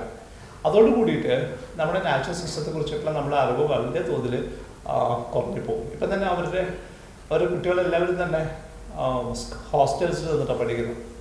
അതുകൊണ്ട് തന്നെ പാരൻസിൻ്റെ കുട്ടികളിലേക്കുള്ള നോളജ് ട്രാൻസ്ഫർ നടക്കുന്നേ കുറച്ച് കഴിയുമ്പോൾ നമുക്ക് വലിയ തോതിലുള്ള ഇൻഫർമേഷൻ ലോസാണ് സംഭവിക്കുക, അവരുടെ ഒരു ഷിഫ്റ്റ് എന്നുള്ള ഒരു കാരണം കൊണ്ട്. ബേസിക്കലി കാലാവസ്ഥ കേരളത്തെ വലിയ തോതിൽ മാറ്റുന്നുണ്ട്. പണ്ട് ഓർമ്മ വരുന്നത് നായനാര് കേരളത്തിലെ മുഖ്യമന്ത്രി ആയിരിക്കുന്ന സമയത്ത് രാജീവ് ഗാന്ധിക്ക് എതിരെ വധഭീഷണി വന്നു എന്ന് പറഞ്ഞപ്പോൾ സഖാവ് നായനാര് പറഞ്ഞ രസകരമായിട്ടൊരു കമന്റ് ഉണ്ട്. അദ്ദേഹം പറഞ്ഞത്, ഇങ്ങോട്ട് പോരെ, ഇവിടെ താമസിച്ചു, ഇവിടെ ഒരു കുഴപ്പമില്ല, കേരളത്തിലേക്ക് വരൂ എന്നാ പറഞ്ഞത്. ഇവിടെ ഒരു കുഴപ്പമില്ല, ഇങ്ങോട്ടൊക്കെ പോരെ, ഇവിടെ സേഫായിട്ട് താമസിക്കും എന്ന് പറഞ്ഞൊരു കാലം ഉണ്ടായിരുന്നു. കേരളം അത്രമാത്രം സേഫ് ആയിട്ടുള്ള ഒരു സ്ഥലമായിരുന്നു കേരളം. ആ അവസ്ഥ മാറിക്കഴിഞ്ഞു. വളരെ സസെപ്റ്റബിൾ ആയിട്ടുള്ള സ്ഥലമായിട്ട് കേരളം മാറിയിട്ടുണ്ട്. പക്ഷേ നമ്മൾ ഇന്നിപ്പോൾ കാണുന്ന ഒരു കാഴ്ച, ഏതൊരു ഡിസാസ്റ്ററും ഒരു ഓപ്പർച്യൂണിറ്റി കൂടിയാണ്. അത് പ്രളയമായാലും ഉരുൾപൊട്ടലായാലും അതിനെ ഒരു ഓപ്പർച്യൂണിറ്റി ആയിട്ട് മാറ്റാനും അത് മുന്നോട്ട് കൊണ്ടുപോകാനും ധാരാളം ആളുകൾക്ക് സാധ്യമാവുന്നുണ്ട്. അത് മുതലാളിത്തത്തിൻ്റെ ഒരു പ്രത്യേക രീതിയാണ്. മുതലാളിത്തം നല്ലൊരു പൂച്ചയാണ്. എങ്ങനെ വീണാലും 4 കല്ല് വീഴുന്ന ഒരു പൂച്ചയാണ് മുതലാളിത്തം. അത് എന്ത് ക്രൈസിസ് ഉണ്ടായാലും, എന്ത് ഡിസാസ്റ്റർ ഉണ്ടായാലും, എത്ര മനുഷ്യൻ മരിച്ചാലും അതിൽ നിന്ന് ലാഭം ഉണ്ടാക്കാൻ പറ്റുന്ന ഒരു പ്രോസസ്സായിട്ട് അത് മാറും. അതുകൊണ്ട് തന്നെ കേരളം ഇന്ന് ഫേസ് ചെയ്യുന്ന ഏറ്റവും പ്രധാനപ്പെട്ട പ്രശ്നം നമ്മുടെ എല്ലാ മേഖലകളിലേക്കും മുതലാളിത്തം അതിൻ്റെ നഖമെത്തിച്ചു എന്നുള്ളതാണ്. എല്ലാവരും സാധാരണ പ്രസംഗിക്കുന്നത് ഞാൻ കേട്ടിട്ടുള്ളത് ആഗോള മുതലാളിത്തത്തെ കുറിച്ചിട്ടാണ്. പക്ഷെ കേരളത്തിൽ സംഭവിക്കുന്നത്, ഏറ്റവും ഭീകരമായിട്ട് സംഭവിക്കുന്നത് പ്രാദേശിക മുതലാളിത്തത്തിൻ്റെ ഒരു ഭീകരമായിട്ടുള്ള തേർവാഴ്ചയാണ്. ജനകീയത, ജനാധിപത്യം എന്നുള്ളത് വല്ലാതെ പുറകോട്ട് പോവുകയും പ്രാദേശിക തലത്തിലുള്ള മുതലാളിത്തത്തിൻ്റെ ഇടപെടലുകൾ വളരെ ശക്തമായിട്ട് മാറുകയും ചെയ്യുന്ന ഒരു സമയമാണ് കേരളത്തെ സംബന്ധിച്ചിട്ടുള്ളത്. സർക്കാർ വളരെ നിർജീവമാണ് അവസ്ഥയൊക്കെ. 2015 പ്രളയം വരുന്ന സമയത്ത് കേരളത്തിൽ പല സ്ഥലത്തും പെട്ടെന്ന് ക്യാമ്പുകൾ തുറക്കേണ്ടി വന്നു. റിലീഫ് ക്യാമ്പ്സ് ആളുകളെ മാറ്റി പാർപ്പിക്കേണ്ട ആവശ്യമുണ്ടായിരുന്നു. ആ പണി ചെയ്യാനായിട്ട് ഏൽപ്പിച്ചത് പഞ്ചായത്തുകളെയാണ്. പഞ്ചായത്തുകളുടെ 10 പൈസ പോലും ഇല്ലാത്ത അവസ്ഥയാണ്. അന്ന് ആ ക്യാമ്പുകൾ ഓപ്പറേറ്റ് ചെയ്തതും നടത്തിയതും അതിനുള്ള പൈസ ചെലവാക്കിയത് മുഴുവൻ കേരളത്തിലെ കോറി മുതലാളിമാരാണ്. അവരാണ് പൈസ ചെലവാക്കിയത്. സ്വാഭാവികമായിട്ടും ഇത് റീപേ ചെയ്യേണ്ടി വരും. പ്രാദേശിക മുതലാളിത്തം ഇൻവെസ്റ്റ് ചെയ്യുന്നു, അതിൻ്റെ റിട്ടേൺസ് അവർക്ക് വേണ്ടി വരും. അപ്പോൾ അതുകൊണ്ട് നിയമങ്ങൾ മാറ്റി കൊടുക്കേണ്ടി വരും, പെർമിഷൻസ് കൊടുക്കേണ്ടി വരും. ഈ തരത്തിലുള്ള ഒരു കണ്ടസ്റ്റഡ് ടെറൈനായിട്ട് കേരളം മാറിക്കഴിഞ്ഞിട്ടുണ്ട്. ഇതാണ് കേരളത്തിൽ വന്നിട്ടുള്ളൊരു മാറ്റം. ഒരു സ്ഥലത്ത് ധാരാളം വീടുകൾ ആരും താമസിക്കാനില്ലാതെ കിടക്കുന്നുണ്ട്. ഏകദേശം 11 ലക്ഷത്തോളം വീടുകളാണ് ഒരാൾ താമസിക്കാനില്ലാതെ കിടക്കുന്നത്. എന്നാൽ അതേപോലെ തന്നെ വലിയ തോതിൽ പുതിയ വീടുകൾ നിർമ്മാണം നടന്നുകൊണ്ടിരിക്കുന്നത്, ധാരാളം പുതിയ വീടുകൾ നിർമ്മിച്ചുകൊണ്ടിരിക്കുന്നുണ്ട്. കുട്ടികൾ, പുതിയ തലമുറ വളരെ കംഫർട്ടബിളായിട്ട് കേരളം വിട്ട് പോയിക്കൊണ്ടിരിക്കുകയാണ്. അവർ പറന്ന് പോവാണ്, പുതിയ സ്ഥലങ്ങളിലേക്ക് തേടി പോവാണ്. സ്കൂളുകളിലെ കുട്ടികളോട് സംസാരിക്കുമ്പോൾ പോലും അവരുടെ അംബിഷൻ എന്ന് പറയുന്നത്, പണ്ടൊക്കെ നിങ്ങൾക്ക് പോലെ ഭാവിയിൽ ആരാവാൻ താല്പര്യമുണ്ടെന്നൊക്കെ കുട്ടികളോട് ചോദിക്കുമ്പോൾ കുട്ടികൾ പറയുന്ന ചില പ്രൊഫഷൻസ് ഒക്കെ ഉണ്ടായിരുന്നു. ഇന്ന് ആരും പ്രൊഫഷനെ കുറിച്ചല്ല പറയുന്നത്. അവരാകെ പറയുന്നത് നമ്മൾ ഇന്ത്യ വിട്ടു പോകും, ജോലി എന്നതല്ല പ്രശ്നം, നമ്മൾ ഇവിടെ വിട്ടിട്ട് പോകും എന്നുള്ള കാര്യത്തിൽ അവർ ഉറപ്പാണ്. എന്ത് ചെയ്യുന്നുള്ളത് രണ്ടാമത്തെ ഒരു കാര്യമാണ്. അപ്പോൾ people are migrating in a big way. പുതിയ സ്ഥലങ്ങളിലേക്ക് പോകുന്നു. നമുക്ക് ഒരു പ്രശ്നമില്ലാതെ നമുക്ക് നാട് വിടാനും പുതിയ സ്ഥലത്ത് പോകാനും അവിടെ എസ്റ്റാബ്ലിഷ് ചെയ്യാനും ആ സ്ഥലങ്ങളൊക്കെ നാടാക്കി മാറ്റാനും ഉള്ളൊരു മിടുക്കുള്ള ഒരു സമൂഹമായിട്ട് മലയാളി മാറിയിട്ടുണ്ട്. ഇതിനൊരു കഥയുണ്ട്, ഇതിന് പുറകിൽ രസകരമായിട്ടൊരു കഥയുണ്ട്. നമ്മൾ വിചാരിക്കുന്നതൊക്കെ നമ്മുടെ ബില്ലാണ്, നമ്മുടെ തീരുമാനമാണെന്നൊക്കെ നമ്മൾ വിചാരിക്കുമെങ്കിൽ ഈ കഥയൊന്ന് കേട്ടു. തിരുവിതാംകൂർ രാജ്യമുള്ള സമയം, സ്വാതന്ത്ര്യം മുന്നേ ബ്രിട്ടീഷുകാർ വന്നിട്ടുണ്ട്. ബ്രിട്ടീഷുകാരിങ്ങനെ ഓരോ സ്ഥലങ്ങളിൽ പിടിച്ചടക്കിക്കൊണ്ടിരിക്കുന്നുണ്ട്. തിരുവിതാംകൂറിലെ റെസിഡൻസ് ഭരണം നടക്കുന്നുണ്ട്. ആ സമയത്താണ് തോമസ് ഫുൾട്ടൺ ബോഡിലോൺ എന്ന് പറഞ്ഞൊരു മനുഷ്യൻ കേരളത്തിലെത്തുന്നത്. TF ബോഡിലോണ് പുള്ളി ഏറ്റവും ഇഷ്ടം മരങ്ങളെ കുറിച്ച് പഠിക്കലാണ്. പുള്ളി അന്ന് എഴുതിയ മരങ്ങളുണ്ട്, ദ ട്രീസ് ഓഫ് ട്രാവൻകൂർ എന്നൊക്കെ പറഞ്ഞ പുസ്തകം ഇപ്പോഴും വളരെ ആധാരികമായിട്ടുള്ള പുസ്തകമായിട്ട് യൂസ് ചെയ്യുന്നത്. ബോഡിലോൺ കേരളത്തിൽ വരുന്നു. അദ്ദേഹം സത്യത്തിൽ വന്നത് ചായത്തോട്ടം തുടങ്ങാൻ വേണ്ടിയിട്ടാണ്. ടീ എസ്റ്റേറ്റ് സ്റ്റാർട്ട് ചെയ്യാനാണ് അദ്ദേഹം വന്നത്. പക്ഷേ അദ്ദേഹത്തിൻ്റെ ഈ മരങ്ങളോടുള്ള താല്പര്യം കണ്ടിട്ട് തിരുവിതാംകൂർ രാജാവ് ചെയ്തത് അദ്ദേഹത്തെ സ്പെഷ്യൽ ഫോറസ്റ്റ് ഓഫീസർ എന്നൊരു പോസ്റ്റിൽ നിയമിച്ചു. എന്നാൽ അദ്ദേഹത്തെ 2 കാര്യങ്ങളാണ് ഏൽപ്പിച്ചത്. ഒന്നാമത്തെ കാര്യം, കാടിനെ കുറിച്ച് പഠിക്കുക, കാട് മാനേജ് ചെയ്യുന്നതായിട്ട് ബന്ധപ്പെട്ട് എന്താണ് നമ്മൾ ചെയ്യേണ്ടതെന്നുള്ളത് പഠിക്കുക. രണ്ടാമത്തത് നാടിനെ കുറിച്ച് പഠിക്കുക, നാട്ടിൽ എന്തൊക്കെ തരം മാറ്റങ്ങളാണ് വരുന്നത്. ഇത് 2 ബോർഡറും വളരെ രസകരമായിട്ട് ചെയ്തു. ആ റിപ്പോർട്ട് അവൈലബിൾ ആണ്, നിങ്ങൾ ഗൂഗിൾ ചെയ്താൽ ആ റിപ്പോർട്ട്സ് കിട്ടുമ്പോൾ വളരെ ഇൻട്രസ്റ്റിംഗ് ആയിട്ടുള്ള റിപ്പോർട്ടാണ്. കാടിനെ കുറിച്ച് അദ്ദേഹം പറഞ്ഞ രസകരമായിട്ടുള്ള ഒബ്സർവേഷൻ ഇതായിരുന്നു. ഈ ഭാഗത്തെ കാട്ടിൽ ആവശ്യമില്ലാത്ത ഒത്തിരി മരങ്ങൾ നിൽക്കുന്നുണ്ട്, നമുക്ക് അതൊക്കെ ഒഴിവാക്കണം. എന്നിട്ട് ആ മരങ്ങൾ നിൽക്കുന്ന കാരണം നല്ല മരങ്ങൾക്ക് വളരാനായിട്ടുള്ള സ്പേസ് കിട്ടുന്നില്ല. അപ്പോൾ നല്ല മരം ഏതാണ്? നല്ല മരം തേക്കാണ്. തേക്കെന്നുള്ള നല്ല മരമാകുന്നത് കാരണം അന്നത്തെ കാലത്ത് കപ്പലുണ്ടാക്കുന്നത് മരം കൊണ്ടാണ്. തേക്കിൻ്റെ ഒരു ഗുണം എന്ന് വെച്ചാൽ അത് മുറിച്ച് കടലിൽ വെള്ളത്തിൽ കെട്ടാൽ അത് ഓരോ ദിവസം കഴിയുമ്പോൾ നന്നായി വരുന്നൊരു ടിമ്പറാണ് തേക്ക്. മോശമാവല്ല ചെയ്യുക, it becomes better and better. അപ്പോൾ അതൊരു കപ്പലുണ്ടാക്കാൻ വേണ്ടിയിട്ട് നല്ല ടിമ്പറാണ്. അപ്പോൾ അങ്ങനെ തേക്ക് വളരുന്ന സ്ഥലത്താണ് ആവശ്യമില്ലാത്ത മറ്റൊത്തിരി മരങ്ങൾ നടക്കുന്നത്. അപ്പോൾ അതൊക്കെ വെട്ടി മാറ്റിയിട്ട് അപ്പോൾ അതിന് പുള്ളി സ്കീമൊക്കെ ഉണ്ടാക്കി. ഇത് പല സ്ഥലങ്ങളായിട്ട് ഡിവൈഡ് ചെയ്തു, എങ്ങനെയാണ് അത് ചെയ്യേണ്ടത് എന്നുള്ള പ്ലാനൊക്കെ തയ്യാറാക്കി. പുള്ളി നാടിനെ കുറിച്ച് പറഞ്ഞ കാര്യം അതിനേക്കാളും ഇൻട്രസ്റ്റിംഗ് ആയിരുന്നു. പുള്ളി പറഞ്ഞതെന്ന് വെച്ചാൽ ഈ ഭാഗത്ത് ജീവിക്കുന്ന മനുഷ്യർ സ്വതവേ മടിയന്മാരാണ്, ലേസിയാണ്. അപ്പോൾ പുള്ളി അതിന് കാരണം പറഞ്ഞു. പുള്ളി പറഞ്ഞു ഇവർ ഇത്രമാത്രം മടിയന്മാരാവാൻ കാരണം എല്ലാം കൊടുക്കുന്ന പ്രകൃതിയാണ്. ബൗണ്ടിഫുൾ നേച്ചർ എന്നുള്ള വാക്കാ പുള്ളി ഉപയോഗിച്ചു. ഈ ബൗണ്ടിഫുൾ നേച്ചറാണ് ഈ മനുഷ്യർ ഇത്രമാത്രം മടിയന്മാരാക്കി. അപ്പോൾ എന്താണ് പുള്ളി പറഞ്ഞത്? ബൗണ്ടിഫുൾ നേച്ചർ എന്ന് വെച്ചാൽ ഒരു വീടുണ്ടാവുന്നു, ആ വീടിന് ചുറ്റും കുറച്ച് സ്ഥലം ഉണ്ടാവും. ഈ സ്ഥലത്ത് പലതരത്തിലുള്ള സസ്യങ്ങൾ വളരുന്നുണ്ടാവും. വീട്ടിലേക്ക് എല്ലാ ദിവസവും ആവശ്യമായിട്ടുള്ള സാധനങ്ങൾ ആ സ്ഥലത്ത് നിന്ന് എടുക്കുന്നുണ്ടാവും. നാളികേരം പോലെ, മുളക് പോലെ, കറിവേപ്പില പോലെ, മഞ്ഞൾ പോലെ, ഇഞ്ചി പോലെ ഓരോ ദിവസം ആവശ്യമുള്ള വസ്തുക്കൾ ഈ ചുറ്റുപാടും തന്നെയുണ്ട്. ഇനി എപ്പോഴെങ്കിലും സീസണലായിട്ട് വരുന്ന കുറേ സാധനങ്ങളുണ്ട്. മാങ്ങ, കുറേ മാങ്ങ ഉണ്ട്. ഈ കുറേ മാങ്ങ ഉണ്ടാകുന്ന സമയത്ത് നമ്മൾ അതിനെ കുറേ കൂടി നാൾ ഉപയോഗിക്കാനായിട്ടുള്ള ടെക്നോളജി ഒക്കെ വീടുകൾക്ക് അറിയാം. അച്ചാറിടാം, അത് പല രീതിയിൽ പ്രോസസ്സ് ചെയ്തിട്ട് നമുക്ക് യൂസ് ചെയ്യാം. ചക്ക ഉണ്ടാകുന്ന സമയത്ത് അതും ഇതേപോലെ യൂസ് ചെയ്യും. ഇനി എപ്പോഴെങ്കിലും നമുക്ക് ബാറ്റർ ചെയ്യാൻ പറ്റുന്ന വസ്തുക്കളുണ്ടാവും. കുരുമുളക് പോലെ നമുക്ക് ആവശ്യമുള്ള എടുത്തിട്ട് ബാക്കി ചന്തയിൽ കൊണ്ടേ കൊടുത്താൽ വീട്ടിലില്ലാത്ത വസ്തുക്കൾ വാങ്ങാൻ പറ്റും. പഞ്ചസാര വാങ്ങാം, ഉപ്പ് വാങ്ങാം, മരി വാങ്ങാം, മത്സ്യം വാങ്ങാം. അത് ബാറ്റർ ചെയ്യാനായിട്ട് പറ്റുന്ന വസ്തുക്കൾ വീട്ടിലുണ്ടാവും. ഇനി ആർക്കെങ്കിലും അസുഖം വന്നു കഴിഞ്ഞാൽ അതിനുള്ള മരുന്നും ഈ പ്രദേശത്തുണ്ടാവും. മുത്തശ്ശിമാർക്കൊക്കെ അറിയാം. കുട്ടിക്ക് ഒരു അസുഖം വന്നാൽ ഏത് മരുന്ന് ഉപയോഗിക്കണമെന്ന് അവർക്ക് കൃത്യമായിട്ട് അറിയാം. ഒരു തൊഴിലേക്ക് ഇറങ്ങി ആ മരുന്ന് എടുത്തിട്ട് ഉപയോഗിക്കാൻ പറ്റും. ഇനി എപ്പോഴെങ്കിലും കുറച്ച് അധികം പൈസ ആവശ്യമായിട്ട് വന്നാൽ, വീട് വലുതാക്കുക അല്ലെങ്കിൽ വിവാഹം വരുന്നു, അങ്ങനെയൊക്കെ സിറ്റുവേഷൻ വന്നു കഴിഞ്ഞാൽ അതിൽ വലിയ മരങ്ങൾ നിൽക്കുന്നുണ്ടാവും. ആഞ്ഞിലുണ്ടാവും, തേക്കുണ്ടാവും, മാവുണ്ടാവും. അത് ഏതെങ്കിലും ഒന്ന് വെട്ടി വിറ്റ് കഴിഞ്ഞാൽ ആ ആവശ്യവും നടപ്പിലാവും. അപ്പോൾ ഇങ്ങനെ ഇതിനെയാണ് ബോർഡർ ലോൺ ബൗണ്ടിഫുൾ നേച്ചർ എന്ന് വിളിച്ചത്. ഇങ്ങനെ എല്ലാം കൊടുക്കുന്ന പ്രകൃതി ചുറ്റുമുള്ള സമയത്ത് ഇവർക്ക് രാവിലെ എഴുന്നേറ്റ് തിരക്ക് പിടിച്ച് കുളിച്ചു വരുമ്പോൾ ഇങ്ങോട്ട് ഓടി ജോലിക്ക് പോകേണ്ട ആവശ്യമൊന്നുമില്ല. It's all around. ഭക്ഷണത്തിന് യാതൊരു പ്രശ്നമില്ല. പുറത്തേക്ക് ഇറങ്ങി കഴിഞ്ഞാൽ ചേന ഉണ്ടാവും, കാച്ചിലുണ്ടാവും, ചേമ്പുണ്ടാവും. ഒന്നും നോക്കിക്കഴിഞ്ഞാൽ എന്തെങ്കിലുമൊക്കെ ചുറ്റുപാടുണ്ടാവും. ഈ പറയുന്ന അവസ്ഥയാണ് മലയാളികളെ ഇത്രമാത്രം മടിയന്മാരാക്കിയത് എന്നാണ് ബോർഡർലോൺ പറഞ്ഞത്. ബോർഡർലോൺ അതിന് പറഞ്ഞ പരിഹാരം എന്താ വെച്ച് കഴിഞ്ഞാൽ, ഈ മനുഷ്യരെ ഉഷാറാക്കണമെങ്കിൽ, അവരെ എൻ്റർപ്രണേഴ്സ് ആയിട്ട് മാറ്റണമെങ്കിൽ, എൻ്റർപ്രണർഷിപ്പ് വർദ്ധിപ്പിക്കണമെങ്കിൽ നമ്മൾ ആദ്യം ചെയ്യേണ്ടത് ഈ നേച്ചറിനെ തകർക്കുക എന്നുള്ളതാണ്. ഇതായിരുന്നു ബോർഡർലോണിൻ്റെ റെക്കമെൻഡേഷൻ. ബോർഡർലോൺ ഇത് എഴുതിയിട്ട് ഏകദേശം ഒരു 110 വർഷങ്ങളായിട്ടുണ്ടാവും. ഈ 110 വർഷത്തെ കേരളത്തെ ചരിത്രം നോക്കിക്കഴിഞ്ഞാൽ നമുക്ക് കൃത്യമായിട്ട് മനസ്സിലാക്കാൻ പറ്റും നമ്മൾ ബോർഡർലോൺ പറഞ്ഞത് കൃത്യമായിട്ട് അനുസരിച്ചിട്ടുണ്ട്. ഇന്ന് സത്യത്തിൽ മലയാളി മടിയന്മാരാണെന്ന് ആരും പറയില്ല. അത്രമാത്രം എൻ്റർപ്രണർഷിപ്പ് ഉള്ള മനുഷ്യരാണ് മലയാളിമാർ. സന്തോഷ് ജോൺ കുളക്കര പറയുന്നത്, പുള്ളി പോയ ഒരു രാജ്യത്തും മലയാളികൾ ഇല്ലാത്തതായിട്ടില്ല, എല്ലായിടത്തും എത്തിക്കഴിഞ്ഞു.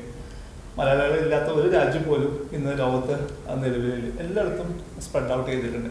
ഈ പോയ സ്ഥലങ്ങളിലൊക്കെ അവർ ഗംഭീരമായിട്ട് അവിടുത്തെ കാര്യങ്ങളിൽ എൻഗേജ് ചെയ്യുകയും ജീവിച്ചു പോവുകയും ചെയ്യുന്നുണ്ട്.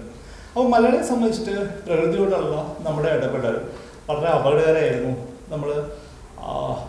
നമ്മൾ വേറൊരു വൈബിലാണ് പോയിക്കൊണ്ടിരുന്നത്. ഇത് തിരിച്ചു പിടിക്കാനായിട്ട് 2-3 സാധ്യതകൾ വന്നിരുന്നു. അതിൽ ഒന്നിൻ്റെ പേര് ഗാർഗിൽ കമ്മിറ്റി റിപ്പോർട്ട്. എങ്ങനെയാണ് നമ്മുടെ അറിവിനെ ഗവേണൻസ് ആയിട്ട് ലിങ്ക് ചെയ്യാനായിട്ട് സാധ്യമായിട്ടുള്ള ഏറ്റവും ആദ്യവും അവസാനമായിട്ട് വന്നൊരു ഓപ്പർച്യൂണിറ്റി ആയിരുന്നു. ഒരു പ്രദേശത്തെക്കുറിച്ചുള്ള നമ്മുടെ അറിവിനെ മുൻനിർത്തി ആ പ്രദേശം പരിപാലിക്കുക, സയൻസിനെയും ഗവേണൻസും നമ്മൾ കണക്ട് ചെയ്യാനായിട്ടുള്ള ഒരു ഗംഭീര ഓപ്പർച്യൂണിറ്റി നമ്മൾ വന്നു. പക്ഷേ നമ്മളത് തള്ളിക്കളഞ്ഞു, പൂർണ്ണമായിട്ടും തള്ളിക്കളഞ്ഞു. ഈ തരത്തിൽ മുന്നോട്ട് പോകുന്ന സമയത്ത് കേരളം ഇപ്പോഴും it remains to be a contested terrain. ഇനിയും വലിയ തോതിലുള്ള അപകടങ്ങൾ ഉണ്ടാവാം. ഇപ്പോഴും ആ പ്രോസസ്സ് നടക്കുന്നുണ്ട്. നമുക്കിപ്പോഴും കേരളത്തെക്കുറിച്ചിട്ടുള്ള ചിന്തയിൽ പ്രകൃതി ഇപ്പോഴും ഒരു ഫാക്ടറായിട്ട് മാറിയിട്ടില്ല. ഏറ്റവും നല്ല ഉദാഹരണം വയനാട് ദുരന്തം ഉണ്ടായതിനു ശേഷം ഏറ്റവും ആദ്യം വന്ന ഏറ്റവും വലിയ സർക്കാരിൻ്റെ ഇടപെടൽ എങ്ങനെയാണ് വയനാട്ടിൽ സ്റ്റോപ്പായി പോയ ടൂറിസം എത്രയും പെട്ടെന്ന് എങ്ങനെ തിരിച്ചു പിടിക്കാം എന്നുള്ളതാണ്. കാരണം ടൂറിസത്തിന് വേണ്ടിയിട്ട് അതുമായിട്ട് ബന്ധപ്പെട്ട് ജീവിക്കുന്ന ഒത്തിരി മനുഷ്യരുണ്ട്. അവരൊന്നും തന്നെ വയനാട്ടുകാരല്ല. പക്ഷെ എങ്കിൽ പോലും ആ ഇൻഡസ്ട്രിയിൽ എങ്ങനെ തിരിച്ചു പിടിക്കാം എന്നുള്ളതാണ് നമ്മൾ നോക്കുന്നത്. ധാരാളം പൈസയായിട്ട് കേരളത്തിലേക്ക് വരുന്നവരുണ്ട്. അവർ സ്റ്റാർട്ട് ഓഫ് ചെയ്യുന്ന പല എൻ്റർപ്രൈസസ് ഉണ്ട്. അത് കേരളത്തിൻ്റെ ആരോഗ്യത്തെ വലിയ തോതിൽ മുറിവേൽപ്പിക്കുകയും ചെയ്യുന്നുണ്ട്. ഇതാണ് അതുകൊണ്ട് തന്നെ കേരളം ഓരോ ദിവസവും നമ്മൾ വെയിറ്റ് ചെയ്യുന്ന, ഓരോ ദിവസവും എന്താ സംഭവിക്കാൻ പോകുന്ന അന്വേഷിക്കുന്ന ഒരു സ്ഥലമായിട്ട് മാറുന്നുണ്ട്. ഇതാണ് കേരളത്തിൻ്റെ ദിനാവസ്ഥ. എന്നോട് പറഞ്ഞത് ഒരു ഇപ്പം സമയം 7:20 ഒരു 8 മണിയാകുമ്പോഴേക്കും എല്ലാവരും പോകാൻ സാധ്യതയുണ്ടെന്ന് എന്നോട് പറഞ്ഞു. അപ്പോൾ അതുകൊണ്ട് ഞാൻ ആദ്യം പറയേണ്ടതായിരുന്നു, പക്ഷെങ്കിലും ഇപ്പോൾ പറയുകയാണ്. അപ്പോൾ എം വിജയനുമായിട്ട് ബന്ധപ്പെട്ടൊരു പ്രഭാഷണത്തിൽ വിളിച്ചതിൽ ഒത്തിരി സന്തോഷം. ആ സമയം മുതൽ ഞാൻ ആലോചിച്ചത് എന്താണ് അദ്ദേഹത്തിൻ്റെ ഒരു സ്പേസ്, എന്താണ് ഇപ്പോഴും കണ്ടിന്യൂ ചെയ്യുന്നൊരു സ്പേസ്, എന്താണ് അത് അന്വേഷിക്കേണ്ട ഒരു ആവശ്യമുണ്ട് എന്നൊക്കെ തോന്നി. നമുക്ക് അതിന് കാലാവസ്ഥയായിട്ട് നമുക്ക് പിന്നീട് ബന്ധിപ്പിക്കും. പക്ഷെ ഞാൻ ആ പ്രോസസ്സിലേക്ക് പോവുക. കേരളം നമുക്കിഷ്ടപ്പെട്ടാലും ശരി, ഇല്ലെങ്കിലും ശരി, ഒരു ഗംഭീരമായിട്ടുള്ള മ്യൂസിയമാണ്. മ്യൂസിയം നമുക്കറിയാം, മ്യൂസിയത്തിൽ എക്സിബിറ്റ്സ് ഉണ്ടാവും. ഈ എക്സിബിറ്റ്സ് നമ്മൾ തൊടാറില്ല, അതങ്ങനെ തന്നെ ഇരിക്കും. ഒരു മാറ്റവും ഉണ്ടാവാതിരിക്കുന്ന സ്ഥലങ്ങളാണ്. കേരളം എന്ന പ്രദേശത്തേക്ക് ആദ്യം വന്ന ഒരു എക്സിബിറ്റ് ആയിരുന്നു ക്രിസ്ത്യാനിറ്റി എന്ന് പറയുന്നത്. ക്രിസ്തു മതം കേരളത്തിലേക്ക് വന്നു. നമ്മളത് ഗംഭീരമായിട്ട് ഏറ്റെടുത്തു. നമ്മളിപ്പോഴും അത് ഗംഭീരമായിട്ട് കൊണ്ടു നടക്കുന്നുണ്ട്. നമ്മളിപ്പോഴും പള്ളിയൊക്കെ പണിതുകൊണ്ടിരിക്കുന്നുണ്ട്. കേരളത്തിൽ നിന്ന് ഏറ്റവും കൂടുതൽ റിസോഴ്സ് ഉപയോഗിക്കുന്ന ഒരു കാര്യം പള്ളി പണിയാൻ വേണ്ടിയിട്ടാണ്. പള്ളിയിലെ അച്ഛന്മാരുടെ മിടുക്കിൻ്റെ ഒരു ലക്ഷണം അവരെത്ര മാത്രം പൈസ കളക്ട് ചെയ്തു പള്ളിയിലുണ്ടാക്കാൻ പറ്റിയെന്നൊക്കെയുള്ളതാണ്. ഗംഭീരമായിട്ട് നമ്മളിപ്പോൾ പള്ളികൾ ഉണ്ടായിക്കൊണ്ടിരിക്കും. സത്യത്തിൽ ഈ പരിപാടി തുടങ്ങിയ സ്ഥലത്തൊക്കെ പള്ളികൾ പൊളിക്കാൻ തുടങ്ങിയിട്ടുണ്ട്, പള്ളികൾ ബാറായി മാറാൻ തുടങ്ങിയിട്ടുണ്ട്. പക്ഷെ നമ്മളിപ്പോഴും ഗംഭീരമായിട്ട് പള്ളികളൊക്കെ പണിത് ആ സംവിധാനത്തെ അങ്ങനെ തന്നെ നിലനിർത്തി മുന്നോട്ട് പോകുന്നുണ്ട്. പക്ഷേ ഇപ്പോൾ ഇസ്ലാം വന്നപ്പോഴും നമ്മളത് ഗംഭീരമായിട്ട് ഏറ്റെടുത്ത് അത് ഒരു കുഴപ്പമില്ലാതെ കൊണ്ടു നടക്കുന്നുണ്ട്. പണ്ട് കാലത്ത് ഒരു പത്രത്തിൽ വന്നൊരു ഫോട്ടോഗ്രാഫ് ഉണ്ടായിരുന്നു.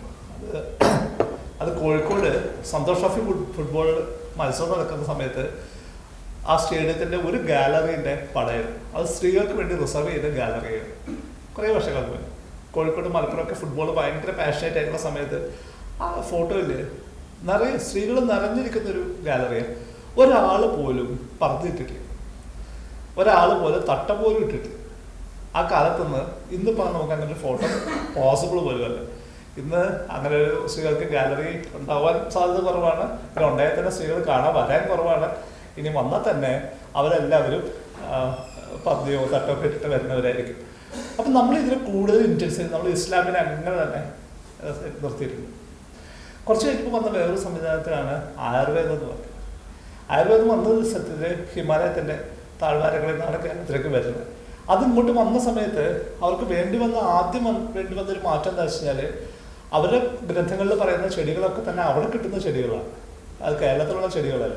അപ്പോൾ ആദ്യത്തെ ചേഞ്ച് കൊണ്ടുവരുന്ന വന്ന ആ ചെടികൾക്ക് പകരം കേരളത്തിൽ കിട്ടുന്ന ചെടികൾ വെച്ചുകൊണ്ടാണ് ആയുർവേദം കേരളത്തിൽ ചുവട് വയ്ക്കുന്നത്. ഇന്ന് വന്ന് ആയുർവേദം കേരളത്തിൽ ജനിച്ചു എന്നാണ് നമ്മൾ വിചാരിക്കുന്നത്. ഒരിക്കൽ മുൻ പ്രസിഡന്റ് വരെ പറയുന്നത് Kerala is the birth place of ആയുർവേദം. കാരണം അത്ര ഒറിജിനലായിട്ട് നമ്മൾ ആയുർവേദത്തെ സൂക്ഷിച്ചു വെച്ചിട്ടുണ്ട്. ഒരിക്കൽ റായ്പൂർ എന്ന് പറയുന്ന സ്ഥലത്ത്, ഛത്തീസ്ഗഡിൻ്റെ ക്യാപിറ്റലായിട്ട് റായ്പൂരിൽ റോഡിലൂടെ നടന്നു പോകുമ്പോൾ രസകരമായിട്ടൊരു ബോർഡ് കാണുന്നുണ്ടായി. ആ ബോർഡിൽ എഴുതിയിരുന്നത് ഒറിജിനൽ ആയുർവേദ ഡോക്ടർ എന്നാണ്. അപ്പോൾ സംഭവം എന്ന് വെച്ച് കഴിഞ്ഞാൽ വടക്കേ ഇന്ത്യയിലുള്ള ആയുർവേദ ഡോക്ടർമാരൊക്കെ കൊടുക്കുന്ന അലോപ്പതി മരുന്നാണ്. ഈ പാവം ഡോക്ടർ പറയാൻ ശ്രമിച്ചാൽ ഞാൻ അങ്ങനെയല്ല, ഞാൻ ആയുർവേദ മരുന്ന് തന്നെ കൊടുക്കുന്ന ആയുർവേദ ഡോക്ടറാണ് എന്നാണ് പറയുന്നത്. നിങ്ങൾക്ക് കേരളത്തിൽ അങ്ങനെ ഒരു പ്രശ്നമേ ഉണ്ടാവില്ല. നിങ്ങളൊരു ആയുർവേദ ഡോക്ടർ എടുത്ത് പോയെങ്കിൽ ആയുർവേദ മരുന്ന് തന്നെ കിട്ടുള്ളൂ, ഒരു പ്രശ്നമില്ലാതെ. അത്ര റിലീജിയസ് ആയിട്ട് ആയുർവേദം അദ്ദേഹം ഫോളോ ചെയ്യുന്നുണ്ടാവും. അത് ആയുർവേദം തുടങ്ങിയ സ്ഥലത്ത് ആ സാധനം എന്തോ ആയിപ്പോയി, പക്ഷെ നമ്മളത് നല്ല കൃത്യമായിട്ട് അതിനെ മെയിൻറ്റെയിൻ ചെയ്ത് പോകുന്നുണ്ട്. അതിനുശേഷം വന്ന ഒരു സംവിധാനത്തിൻ്റെ പേരാണ് ഹോമിയോപ്പതി എന്നാണ്. ഹോമിയോപ്പതി എങ്ങനെ പ്രവർത്തിക്കുന്നത് ഇതുവരെ ശാസ്ത്രത്തിന് മനസ്സിലാക്കി. രണ്ട് കാരണങ്ങൾ കൊണ്ടാണ്. ഒന്ന്, ഇതുവരെ ഈ ഹോമിയോ മരുന്നിനകത്തൊരു മരുന്ന് കണ്ടുപിടിക്കാൻ പറ്റിയിട്ടില്ല. ഏറ്റവും ബെസ്റ്റ് എക്യുപ്മെൻറ്റ്സ് ഉപയോഗിച്ച് നമ്മൾ പരിശോധിച്ചിട്ട് പോലും ഇതുവരെ ഒരു മരുന്ന് അടുത്ത് കാണാം. അപ്പോൾ ഹോമിയോ ഡോക്ടർമാരോട് ചോദിക്കുമ്പോൾ ഇത് പിന്നെ എങ്ങനെ വർക്ക് ചെയ്യണമെന്ന് ചോദിച്ചപ്പോൾ അവർ പറയാമെന്ന് വെച്ച് കഴിഞ്ഞാൽ അത് ഒരു കാലത്തും മരുന്ന് എന്നുള്ള ഒരു ഓർമ്മ അതിലുണ്ട് എന്ന് പറയുന്നത്. ഈ പരിപാടി നമുക്ക് മോഡേൺ സയൻസിന് മനസ്സിലാക്കി.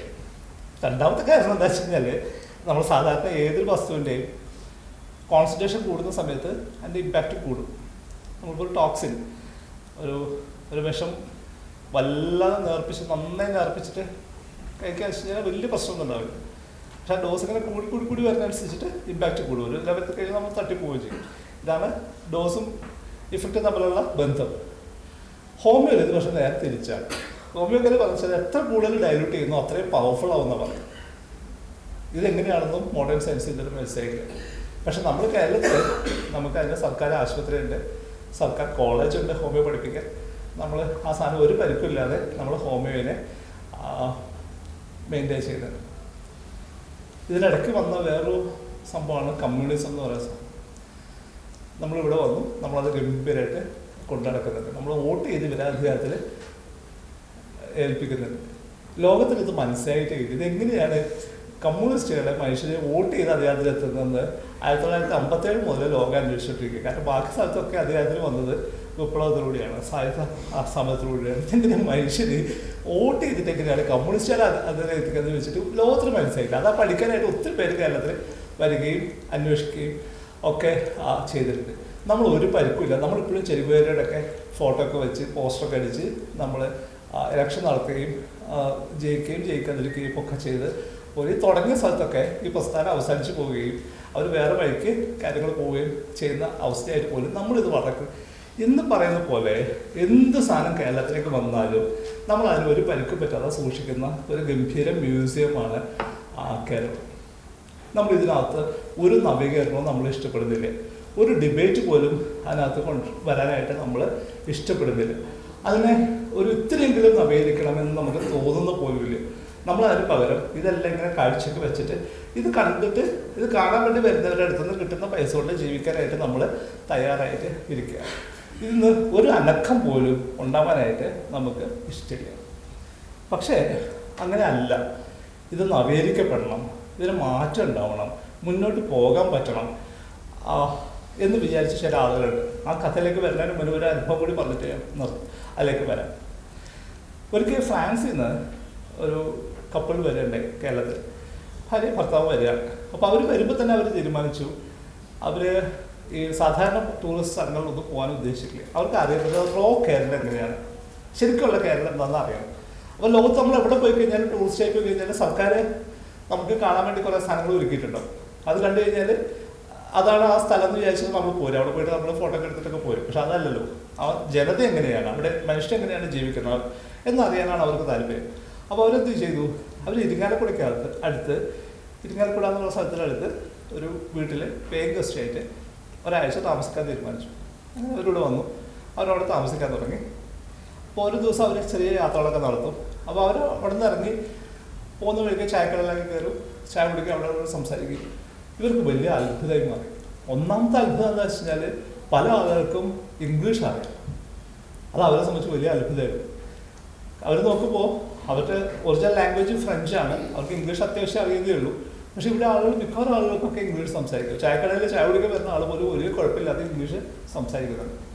രണ്ടാമത്തെ അവരുടെ അത്ഭുതം ഇവരുടെ അറിവ് കേട്ടിട്ടായിരുന്നു. അവർക്ക് റഷ്യൻ ചരിത്രം നല്ല ധാരണയുണ്ട്, അമേരിക്കൻ ചരിത്രം നല്ല പരിചയമുണ്ട്. അവർക്ക് ലോകത്ത് നടന്ന പ്രധാനപ്പെട്ട കാര്യങ്ങളൊക്കെ അറിയാം. ഒന്നാം ലോക മത്സരം, രണ്ടാം ലോക മത്സരം, അത് ആരൊക്കെയായിരുന്നു, ഏതൊക്കെ ഗ്രൂപ്പായിരുന്നു, അതൊക്കെ നാട്ടുകാർക്ക് അറിയാം. അത് ഇവർക്ക് വലിയ അത്ഭുതമായി. കുറച്ചും കൂടി അവർ സംസാരിച്ചപ്പോൾ ലോകത്തുള്ള ഒത്തിരി മനുഷ്യർ ഇവർക്ക് അറിയാം. മാർക്സിന് നല്ല പരിചയമുണ്ട്, ഏഗൽസിന് പരിചയമുണ്ട്, സാർത്തിനെ പരിചയമുണ്ട്, ബൊബെ പരിചയമുണ്ട്, കാഫ്കയെ പരിചയമുണ്ട്. ഇവർ ഞെട്ടി. അതായത് ഫ്രാൻസിലെ ഒരു ഇൻ്റലക്ച്വൽ കമ്മ്യൂണിറ്റിയിൽ മാത്രം പരിചയമുള്ള പല ആളുകളെയും ഇവിടെ സാധാരണ മനുഷ്യർക്ക് പോലും പരിചയമുണ്ട്. ഇവർക്ക് ഭയങ്കര അത്ഭുതമായി മലയാളിയെ കുറിച്ച് ആലോചിച്ചിട്ട്. പക്ഷെ അത്ഭുതത്തിൻ്റെ പീക്ക് എത്തിയത് എപ്പോഴാണെന്ന് വെച്ച് കഴിഞ്ഞാൽ ഞായറാഴ്ചയായിരുന്നു. ഞായറാഴ്ച പള്ളിയിൽ എത്തിക്കഴിഞ്ഞപ്പോൾ ഇവർ തകർന്ന് തരിപ്പണേ. ഇവർ നോക്കുമ്പോൾ നാട്ടിൽ കണ്ട മാർക്സിസ്റ്റും എക്സ്റ്റേഷനിസ്റ്റും എല്ലാവരും പള്ളിയിലുണ്ട്. ഇവർക്കിത് മനസ്സിലായേയില്ല. ഇതെങ്ങനെയാണ് ഇതെല്ലാം ഒരുമിച്ച് മാനേജ് ചെയ്യാന്നുള്ളത് ആലോചിച്ചിട്ട് ഇവർക്ക് ഒരു പിടിയില്ല. നമ്മൾ കേരളത്തെ സംബന്ധിച്ച് നമുക്ക് ഒരേ സമയത്ത് യുക്തിവാദിയാവാം, നമുക്ക് പള്ളിയിൽ പോവാം, അമ്പല കമ്മിറ്റിയിലുണ്ടാവാം, ഒരു ബുദ്ധിമുട്ടില്ല, ഒരു തരത്തിലുള്ള മനസാക്ഷിക്കൊത്തുമില്ല. നമുക്കിതെല്ലാം ഒരുമിച്ച് ഹാൻഡിൽ ചെയ്യാൻ പറ്റുന്ന. യൂറോപ്പിനെ സംബന്ധിച്ചിട്ട് ഇവർ വന്ന ഫ്രാൻസിനെ സംബന്ധിച്ച് ഒരാൾ മാർക്സിസ്റ്റ് ആണെങ്കിൽ പിന്നെ അത് കൃത്യമായിട്ട് ഒരു വഴിയുണ്ട്, അത് വഴിക്ക് സാധ്യതയും. ഇവിടെ അതല്ല, ഇവിടെ നമുക്ക് ഒരേ സമയം ഇതെല്ലാം ഹാൻഡിൽ ചെയ്യാൻ പറ്റുന്ന ഒരു മനസാക്ഷിക്കൊത്തും ഇല്ലാതെ, നമുക്ക് ഒരു നവീകരണവും ഒരു ചിന്താഗതിയിലും ഇല്ലാതെ അതങ്ങനെ തന്നെ നിലനിർത്തിക്കൊണ്ട് നമുക്ക് ഇഷ്ടമുള്ള പോലെ ജീവിക്കാൻ പറ്റുന്ന ഒരു സ്പേസ് ആയിട്ട് കേരളത്തെ നമ്മൾ കൊണ്ടുനടക്കുന്നുണ്ട്. പക്ഷെ നേരത്തെ പറഞ്ഞ പോലെ ചില മനുഷ്യർ ഇതിനകത്ത് ഇടപെടാൻ ശ്രമിച്ചിട്ടുണ്ട്. ഇതിങ്ങനെയല്ല, ഇത് നവീകരിക്കപ്പെടേണ്ട ആവശ്യമുണ്ട്, നമ്മളായിട്ട് അതിനകത്ത് ഇൻവോൾവ് ചെയ്യേണ്ട ആവശ്യമുണ്ട്, അതിൽ മാറ്റം ഉണ്ടാവേണ്ട ആവശ്യമുണ്ട് എന്ന് പറഞ്ഞ മനുഷ്യരിൽ പെട്ട ഒരു മനുഷ്യൻ്റെ പേരാണ് പ്രൊഫസർ MN വിജയൻ എന്നുള്ളത്. അദ്ദേഹം പറഞ്ഞത് അതാണ്, ഇത് മാറണം. ഈ മാറണം എന്ന് പറയുമ്പോൾ എങ്ങനെയാണ് മാറുക? ചില കാര്യങ്ങളിൽ മാറുക എന്നുള്ളത് പുറകോട്ട് നടക്കലാണ്, എപ്പോഴും മുന്നോട്ട് നടക്കലല്ല മാറ്റുന്നത്. ഉദാഹരണത്തിന് ആയുർവേദം എങ്ങനെയാണ് തനിമ കണ്ടെടുക്കുക? എങ്ങനെയാണ് നവീകരിക്കപ്പെടുക? അത് ചെയ്യണമെന്നുണ്ടെങ്കിൽ പുറകോട്ട് പോയിട്ട് അതിൻ്റെ ബേസിക്സിലേക്ക് പോയാലേ പറ്റും. ഇപ്പോൾ മുതലാളിത്തത്തിൻ്റെ ഒരു സീക്വൻസിനകത്ത് അപ്സ്കെയിൽ ചെയ്തിട്ട് വലിയ തോതിൽ മരുന്ന് ഉൽപ്പാദിപ്പിച്ചുകൊണ്ടിരിക്കും. പക്ഷേ ചവനപ്രാശമൊക്കെ ഇഷ്ടംപോലെ വാങ്ങാൻ കിട്ടും. പക്ഷെ അത്രയും ചവനപ്രാശം ഉണ്ടാക്കാൻ മാത്രമുള്ള നെല്ലിക്കൊന്നും കേരളത്തിലില്ല, ഇന്ത്യ പോലും ഇല്ല. എന്നാലും നമ്മൾ മരുന്നുണ്ടാക്കി വിറ്റുകൊണ്ടിരിക്കും. അപ്പോൾ ആയുർവേദം നന്നാവണമെന്നുണ്ടെങ്കിൽ അതിൻ്റെ ബാക്കിലേക്ക് പോകാൻ പറ്റണം, ഒറിജിനിലേക്ക് പോകാൻ പറ്റണം. ഹോമിയോ നേരത്തെ നമ്മൾ പറഞ്ഞതാണ്. ഹോമിയോ നന്നാവണമെങ്കിൽ എന്താ വേണ്ടത്? ഇപ്പോൾ ഹോമിയോ ടെലിമെഡിസിനൊക്കെ തുടങ്ങിയിട്ടുണ്ട്. നിങ്ങൾ സിംറ്റം പറഞ്ഞാൽ മതി, അവർ മരുന്ന് വീട്ടിലേക്ക് പോസ്റ്റായിട്ട് അയച്ചു തരും. ഇത് ഹോമിയോൻ്റെ ബേസിക്സേ അല്ല. ഹോമിയോൻ്റെ ബേസിക് ഹിസ്റ്ററി എടുക്കലാണ്. നിങ്ങളുടെ ഹോമിയോ ഡോക്ടറെ അടുത്ത് പോയി കഴിഞ്ഞാൽ ഡോക്ടർ ചോദിക്കും, നിങ്ങളെവിടെ വീട്, നിങ്ങൾ വീട്ടിലാരൊക്കെ ഉണ്ട്, നിങ്ങൾക്ക് ചൂടുള്ള വെള്ളം കുടിക്കാനാണോ ഇഷ്ടം, തണുത്തുള്ള വെള്ളം കുടിക്കാനാണോ ഇഷ്ടം, നിങ്ങൾ ഉറങ്ങുമ്പോൾ എങ്ങനെയാണ് ഉറങ്ങുന്നത്, നിങ്ങൾ സ്വപ്നം കാണാറുണ്ടോ, എന്ത് തരം സ്വപ്നം, ഇങ്ങനെ ഹിസ്റ്ററി എടുക്കുന്ന വലിയൊരു കോഴ്സുണ്ട്. ഈ ഹിസ്റ്ററി മുഴുവൻ എടുത്തു കഴിയുമ്പോൾ പേഷ്യൻറ്റിൻ്റെ പകുതി പ്രശ്നം തീരും. കാരണം ഇയാളെ ആരും കേട്ടിട്ടൊന്നും ഇല്ലെങ്കിൽ, ഇയാൾക്ക് ആരോട് സംസാരിക്കാൻ പറ്റിയിട്ടില്ല. പക്ഷെ ഒരു ഡോക്ടർ ഇരുന്ന് സമാധാനമായിട്ട് കാര്യങ്ങളൊക്കെ ചോദിച്ച് സംസാരിക്കുമ്പോൾ തന്നെ പകുതി ആശ്വാസം കിട്ടും. ആ സ്ഥാനത്ത് നിന്ന് ഹോമിയോപ്പതി മാറി. അത് നന്നാവണമെങ്കിൽ തിരിച്ച് അതിലേക്ക് പോകേണ്ട ആവശ്യമുണ്ട്. മാർക്സിസം നന്നാവണമെങ്കിൽ എന്താ വേണ്ടേ? മുന്നോട്ട് പോകല്ലേ വേണ്ടേ, പുറകോട്ട് പോകാൻ വേണ്ടേ? വിപ്ലവം എന്നുള്ള വാക്കൊന്നും ഇപ്പോൾ ആരും ഉപയോഗിക്കുന്ന പോലില്ല. കേരളത്തിൽ ഞാനൊന്ന് കേട്ട കാലം മറന്നു. വിപ്ലവം എന്ന് പറഞ്ഞാൽ എന്താ സംഭവം എന്നൊക്കെ ചോദിക്കുന്ന അവസ്ഥയിലേക്ക് സാധനങ്ങൾ മാറിയിട്ടുണ്ട്. ആരും അങ്ങനെ ഒരു കാര്യത്തെക്കുറിച്ച് മിണ്ടലൊന്നുമില്ല. ഒരു സമൂഹം മുന്നോട്ട് പോകുന്ന സമയത്ത് അവിടെയുള്ള ഉൽപ്പാദന വ്യവസ്ഥയെക്കുറിച്ചിട്ട് മനസ്സിലാക്കേണ്ട ആവശ്യമുണ്ട്. അതെങ്ങനെയാണ് ഓപ്പറേറ്റ് ചെയ്യുന്നത് മനസ്സിലാക്കണം. അതാണ് അതിൻ്റെ ബാക്കി എല്ലാ കാര്യങ്ങളും ഡ്രൈവറായിട്ട് വർക്ക് ചെയ്യുന്നത് എന്നുള്ള തിരിച്ചറിവിൽ ഇതിനെ രണ്ടാമത് റീഡിഫൈൻ ചെയ്യുന്ന തരത്തിൽ അതിൻ്റെ ഒറിജിനിലേക്ക് തിരിച്ചു പോയിട്ടാണ് അത് സമകാലീനാവുക. ഈ ഒരു ആശയം നിരന്തരമായിട്ട് മുന്നോട്ട് പറഞ്ഞുകൊണ്ടിരുന്ന ഒരു മനുഷ്യനായിരുന്നു പ്രൊഫസർ M.M. വിജയൻ മാഷ്. അതുകൊണ്ട് ആ നിലയ്ക്ക് നോക്കുമ്പോൾ നമുക്ക് രസമായിട്ടൊരു എക്സസൈസ് നമുക്ക് വേണമെങ്കിൽ ചെയ്യാം. ആ എക്സസൈസ് എന്താ വെച്ച് കഴിഞ്ഞാൽ, കേരളത്തെ സംബന്ധിച്ചിട്ട് കേരളത്തിൽ ഒരു മ്യൂസിയം തന്നെയാക്കി നിലനിർത്തണം എന്ന് പറഞ്ഞത് ആരൊക്കെയായിരുന്നു? കേരളം ഒരു മ്യൂസിയമായിട്ട് നിൽക്കാൻ പാടില്ല, അത് നവീകരിക്കപ്പെടണം, അത് മുന്നോട്ട് പോകണം എന്ന് പറഞ്ഞത് ആരൊക്കെയായിരുന്നു? നമുക്കൊന്ന് ആലോചിച്ച് നോക്കാം. ആരൊക്കെയായിരുന്നു? ഈ രണ്ട് ക്യാമ്പിൽ പെട്ട ആളുകളാരൊക്കെയായിരുന്നു? ഇതിങ്ങനെ നിന്നാൽ മതി, ഒരു മാറ്റം ആവശ്യമില്ല, ഒരു അനക്കം വേണ്ട, ഇതേപോലെ തന്നെ നിൽക്കട്ടെ, നമുക്കിങ്ങനെ അങ്ങ് പോയാൽ മതി എന്ന് വിചാരിക്കുന്ന ഒരു ക്യാമ്പും. അതങ്ങനെയല്ല, മറിച്ച് ഈ ആശയങ്ങൾ ചർച്ച ചെയ്യപ്പെടണം, അത് തർക്കവിഷയമാക്കണം, അതിൽ നിന്ന് മുന്നോട്ടേക്ക് ചുവടുകളെടുക്കണം. ഇങ്ങനെയുള്ള രണ്ട് ക്യാമ്പ് നമ്മൾ സങ്കല്പിച്ചാൽ നമ്മുടെ പ്രിയപ്പെട്ട എഴുത്തുകാർ, നമ്മുടെ പ്രിയപ്പെട്ട കവികൾ, നമ്മുടെ പ്രിയപ്പെട്ട സാംസ്കാരിക നേതാക്കൾ, അവരൊക്കെ ഏതൊക്കെ ക്യാമ്പിൽ ആരൊക്കെ വരിക? ഒരു ഉദാഹരണം ഞാൻ പറയാം. O.V. വിജയൻ എന്ന് പറയുന്ന മനുഷ്യൻ ഏത് ക്യാമ്പിലായിരിക്കും വരിക? അദ്ദേഹം ഇതൊരു മ്യൂസിയമായിട്ട് നിൽക്കണമെന്ന് വിചാരിച്ച ആളാണോ, അതോ ഇത് നവീകരിക്കണം എന്ന് പറഞ്ഞ ആളാണോ? പോട്ടെ, ബഷീർ, വൈക്കം മുഹമ്മദ് ബഷീർ ഏത് ക്യാമ്പിലാണ് വരിക? അനങ്ങാതെ നിൽക്കണം എന്ന് വിചാരിക്കുന്ന, മ്യൂസിയം ആണെന്ന് വിചാരിക്കുന്ന ക്യാമ്പാണോ, അതോ അപ്പുറത്തെ ക്യാമ്പാണോ? M. ഏത് ക്യാമ്പിലാണ് വരിക? സുകുമാർ അഴീക്കോട് ഏത് ക്യാമ്പിലാണ് വരിക? പുലത്തിൽ കുഞ്ഞബ്ദുള്ള ഏത് ക്യാമ്പിലാണ് വരിക? നമ്മുടെ സിനിമ എഴുതിയത് ജോൺ അബ്രഹാം, അദ്ദേഹം ഏത് ക്യാമ്പിലാണ് വരിക? നമ്മുടെ കവി ബാലചന്ദ്ര ചുള്ളിക്കാട് ഏത് ക്യാമ്പിലാണ് വരിക? മറ്റൊരു കവിയായിട്ടുള്ള സച്ചിദാനന്ദൻ ഏത് ക്യാമ്പിലാണ് വരിക?